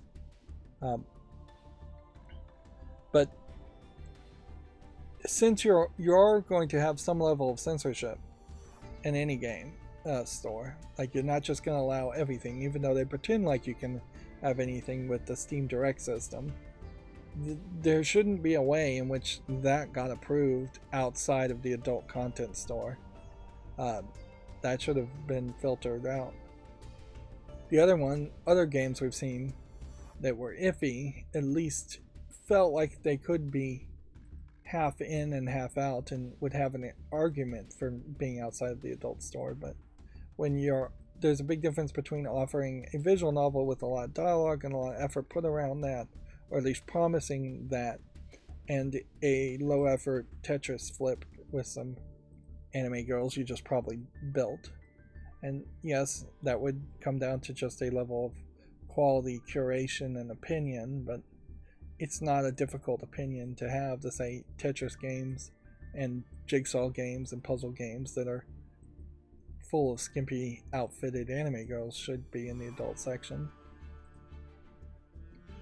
Alright, so we're at the GameDeveloper.com articles now. We don't need to talk about Microsoft not increasing the price. The WB Games boss has implied his division is safe from the Discovery-led cuts. More confirmations that WB Games is probably safe from the bloodletting at WB Discovery. Of course, the person in charge of any division has to put out that impression even if they don't believe it. In a lot of cases, I wouldn't be surprised if he totally believed it, and then next week there is a whole bunch of sales and layoffs. Whole bunch of layoffs. I wouldn't be surprised if Gotham Knights comes out, and as long as it is moderately successful, they'll put on a brave face at WB Games until it stops being selling, and then potentially 6 months after the 6 weeks to 6 months after the launch window, they close WB Games at that point if they were going to do that. I don't think they'll close it. They'll probably put some layoffs in place, though. I don't think they're going to do any layoffs before Arkham Knights comes out. Now, if Arkham Knights comes out and it's a massive failure, then you potentially could see layoffs at the team that specifically made Arkham Knights. I think there are at least one or two other WB games that are still in the works. There is that Golem game that's being published by Daedalic, or made by Daedalic. I'm not sure which one's the developer and which one's the publisher there. So perhaps there is 2 or 3 other games that could still be in production and they still would want to put on a brave face. It would be silly for WB and Discovery to get rid of their games division completely, because they would turn around and try and make a new games division almost certainly in the next 4 years. But Disney did that. Disney shut down their entire games division and then just started licensing out to other companies, and so WB could follow suit. Sniper Ranger came back in the chat saying, "Still here, I admire your commitment." Yeah, if there's one thing I can say I'm good at, it's stupidly staying committed to things even when I probably shouldn't. I'm almost done. It has been a long stream. The Tiny Build has acquired the key Bossa franchises and Despot game developer Confa Games. 2 deals cost Tiny Build up to $8.4 million. Are they going to list the actual franchises that they've acquired here? No. So I wonder if it maybe was I Am Bread and Despot's game, but maybe not. The Tomb Raider and Deus Ex sell-offs have gone through. Embracer has completed the deal for Square Enix Studios and its major franchises, which really makes it crazy that Square Enix is going to try and buy other Western companies when they just sold off Square Enix with the Tomb Raider franchise or the Deus Ex franchise. They sold off the franchises. I'm not sure if they sold off the actual studios though.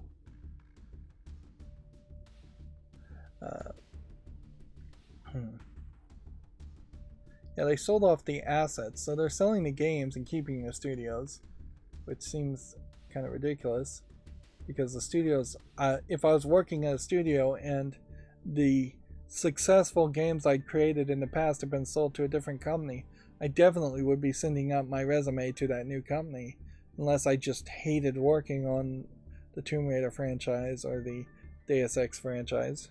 Those trilogies, if you're going to assume that Deus Ex was supposed to be a trilogy and that the Tomb Raider reboot was supposed to be a trilogy, both of those have been finished.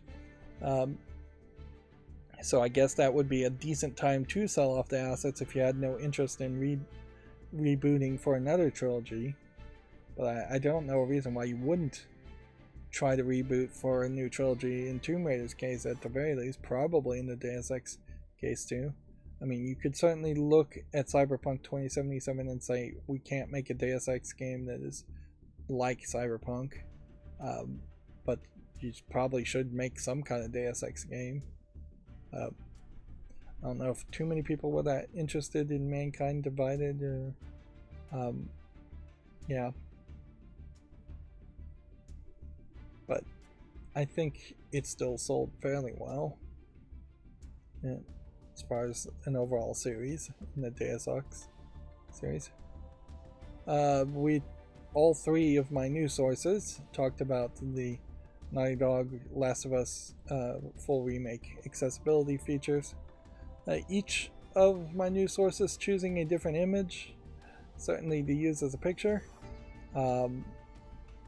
This is a very strange picture to use, considering that's not really the Ellie that I think is in most people's minds at this point. Like the little girl Ellie has been erased in my mind with the Ellie of the second game, and yeah, I just don't think,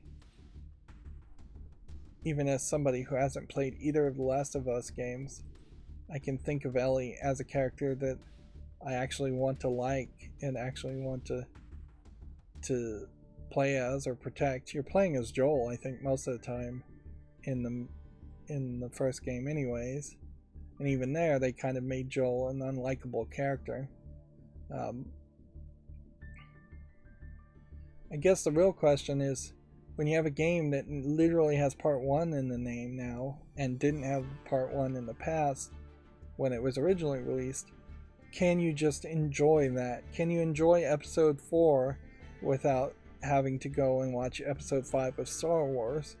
Or can you enjoy 5 without having to watch 6? Or can you enjoy 6 without having to go and watch 7 or the prequels? Arguably, I think most Star Wars fans would tell you can enjoy 4, 5, and 6, but you should watch 4, 5, and 6, at least in some version, maybe even a fan-edit version of those movies. But there is less argument that you actually need to watch the prequels 1, 2, and 3, or the sequels 7, 8, or 9. So yeah, I don't know if you could just play The Last of Us 1 and be happy with that ending and just say, alright, I enjoyed that first game, like most people did enjoy the first game, but I'm not going to bother to play the second game. And sometimes you have to do that with video games, and sometimes you have to do that with movies and books and other sources of art too, but It never feels quite right. My completionist obsessive brain never appreciates when I think of just stopping at a certain point and not having an ending.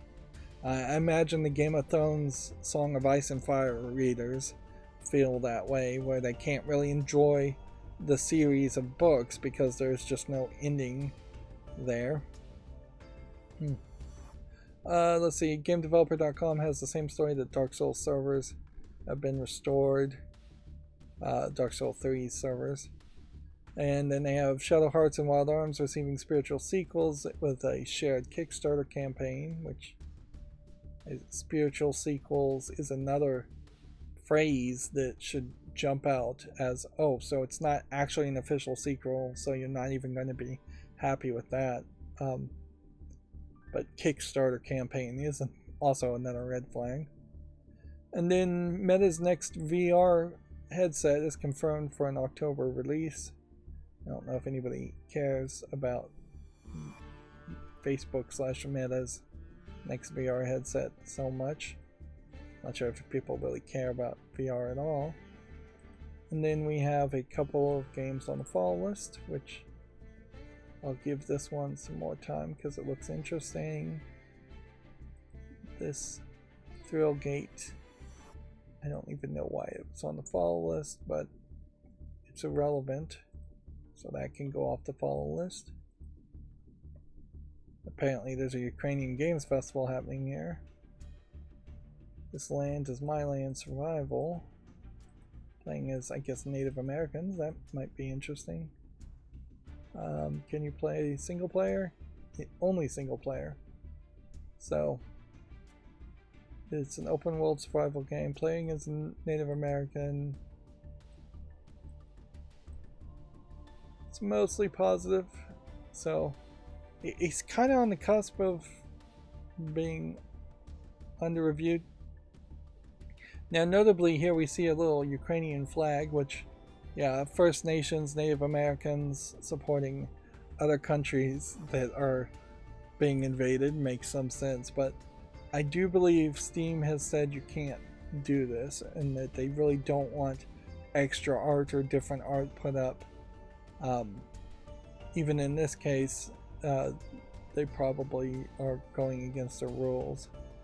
They want the art to be just of the game, so when it gets to a lower resolution Steam Deck version of Steam, it is still very visible.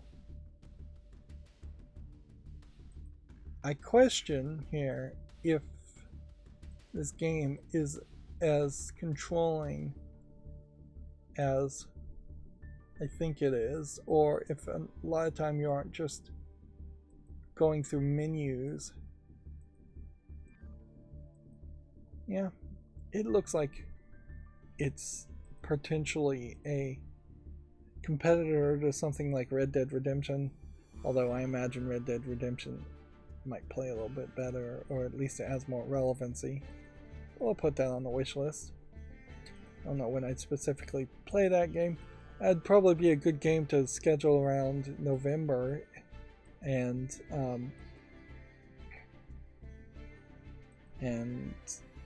play around Thanksgiving, United States Thanksgiving. Let's see, steal what you need, explore 3 different storylines and 9 individually designed heists. Interesting. So a stealth stealing game. This needs more time though. And then we have Thief Simulator VR. These Thief Simulator games were popular for a brief time on YouTube. I don't even know what the trend is now, if there is really a trend, or if it's still jump keying or something else. Overall, this is mixed though, so I'd leave this. We did get past the THE games.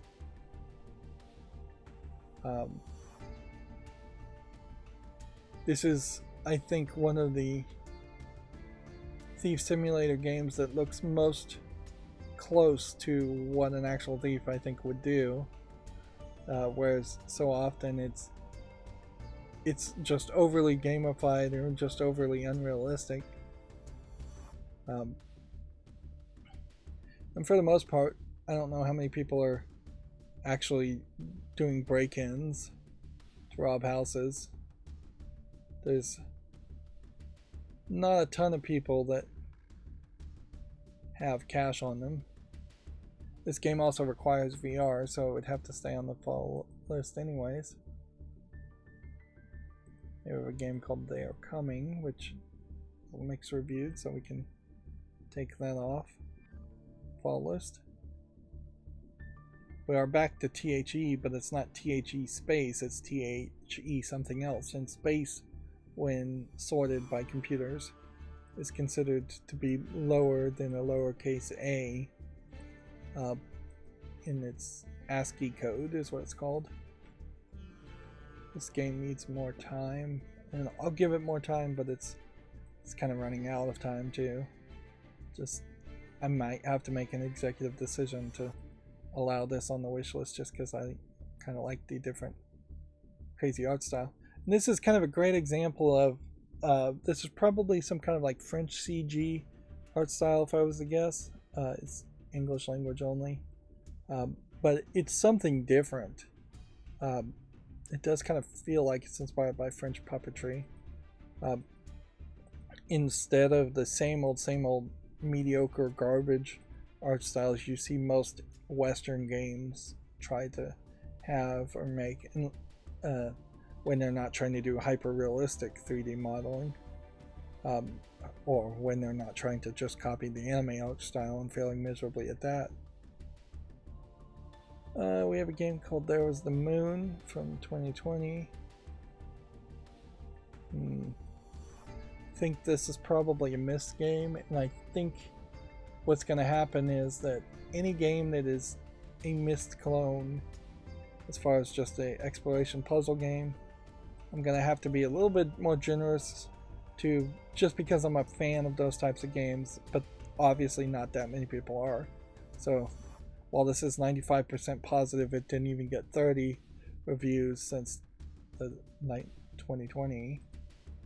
But I'm just gonna say executive decision, put that on the wish list.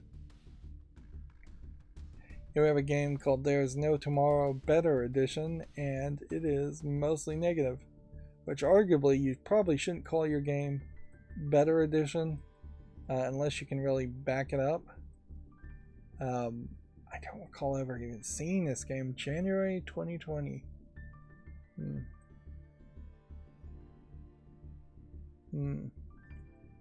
This almost looks like a yandere simulator game. But no, I don't think that's what it is. I think it's a horror game. And yeah, if it played better, if the art style was a little bit better, this would definitely catch my attention. I can see why this would be on the fall list. Problem here, though, is that everywhere it could fail, it looks like it did fail.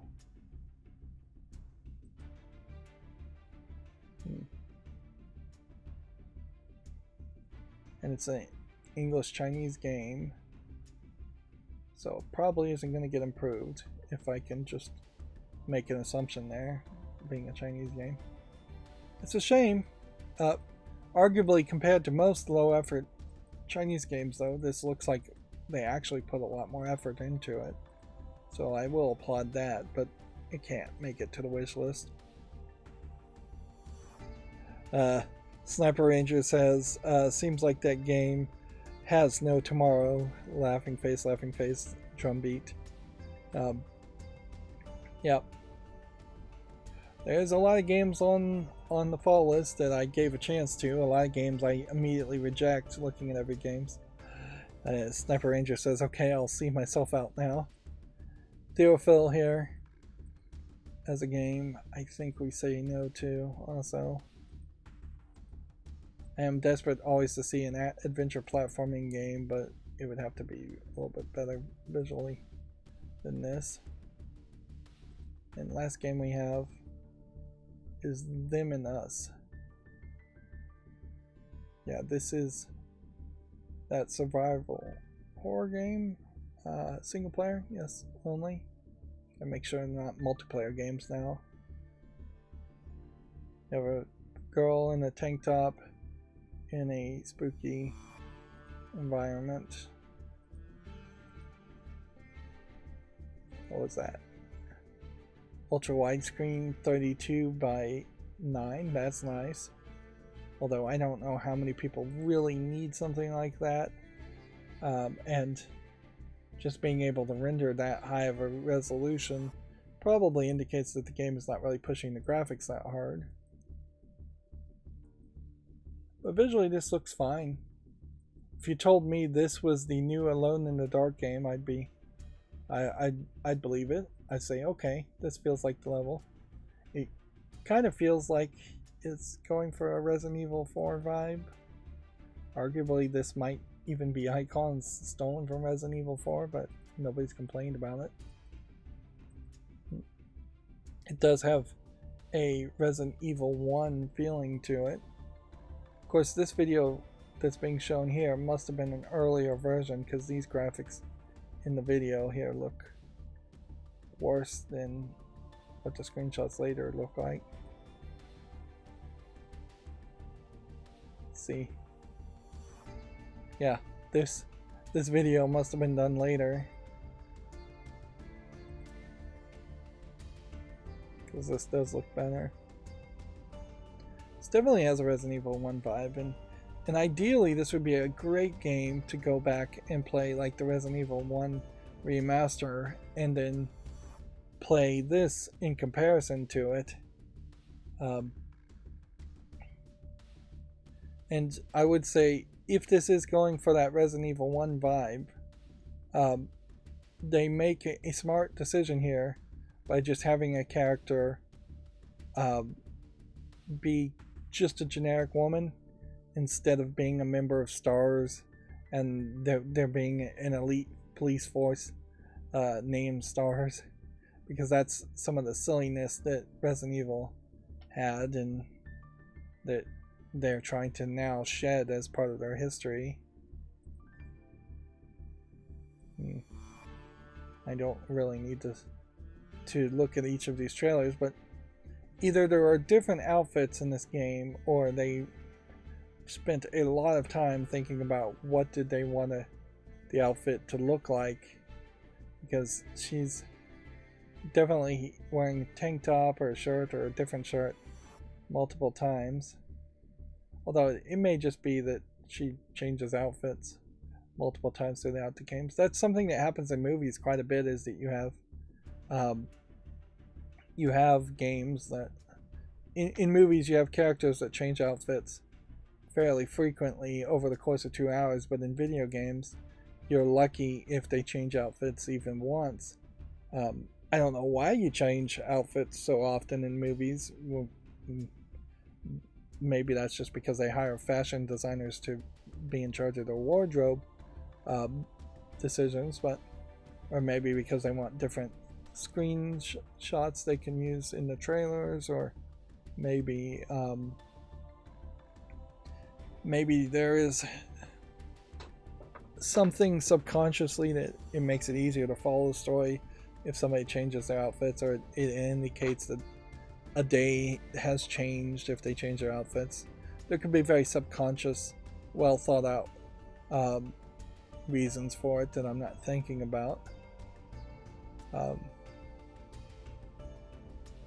Apparently, as I'm scrolling down my Twitter feed, Sony is going to restock The Last of Us Part 1's Firefly Edition in the US and could release it in Europe too, which I have to assume that the Firefly Edition is not the remaster. The $100 edition of the remake sold out within 24 hours in the game. Oh no, so it is the remake. It's just that the Firefly Edition is a $100 physical limited edition. That makes more sense than potentially just restocking the old game.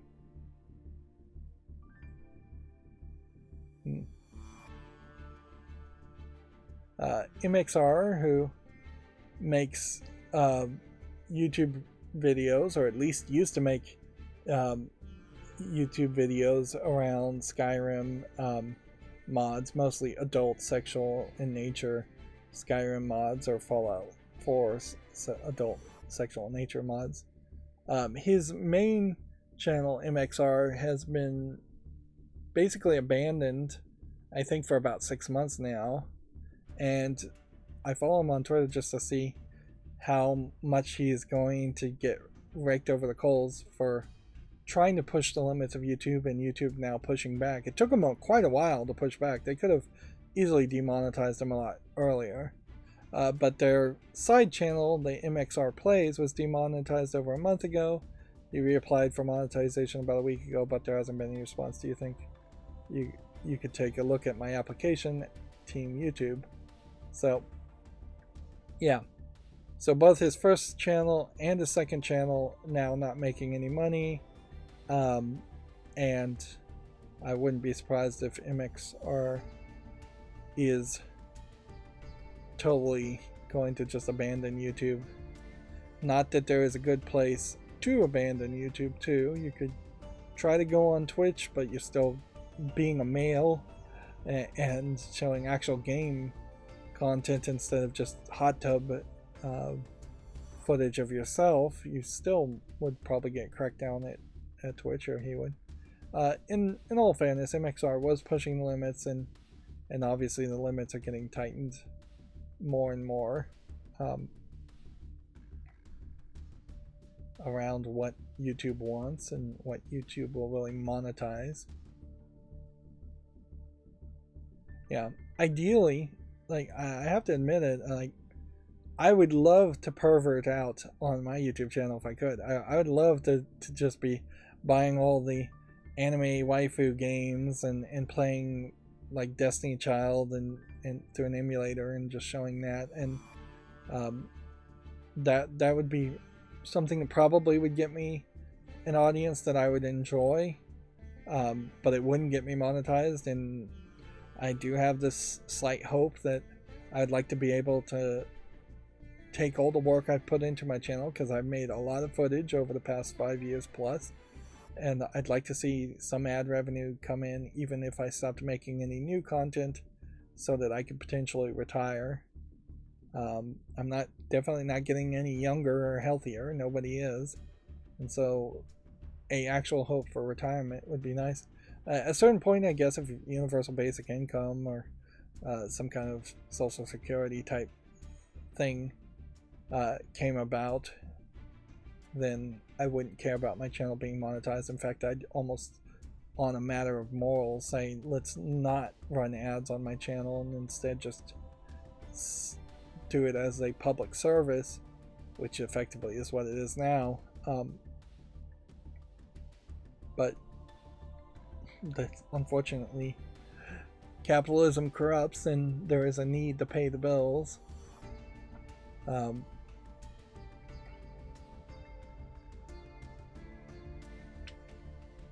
definitely have been a couple of games that I've tried to cover specifically because I had hoped it would have gotten me more subscribers and more views, instead of covering them because I actually wanted to cover them.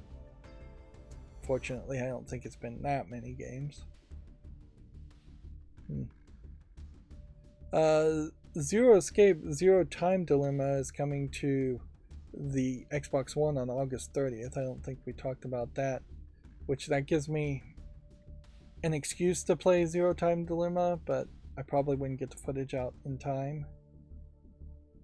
Sniper Ranger says, is the ending? Well, you know, YouTubers inherently want you to watch every second and then watch the video 2 or 3 times over to get as high of a watch time as possible. It is ridiculously low, the average watch time for most content creators, particularly somebody who's going to stream for potentially 4 hours.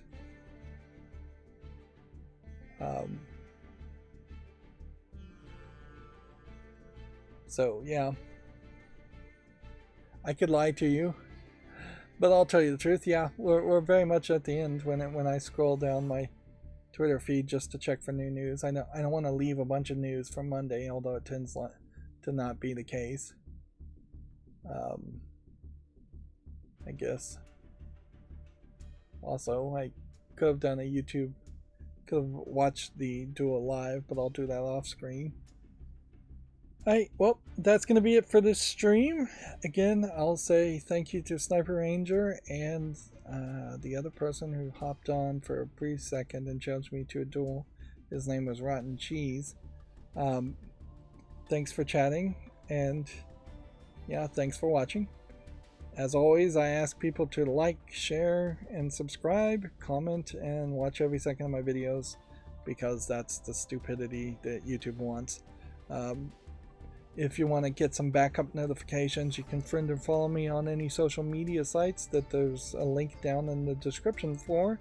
And if you want to support me even further, I have a link to Patreon that sometimes works, and sometimes it's up, and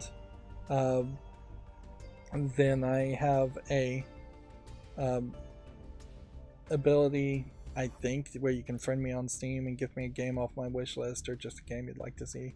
A couple people have done that. That's probably the easiest way to avoid paying 30% to too many people, is to just straight up gift a game. Sniper Ranger says, I like your content, which I'll say thank you, and then he says bye YouTube. And yeah, that'll be the last comment I'll read. Thank you for watching. Have a good evening.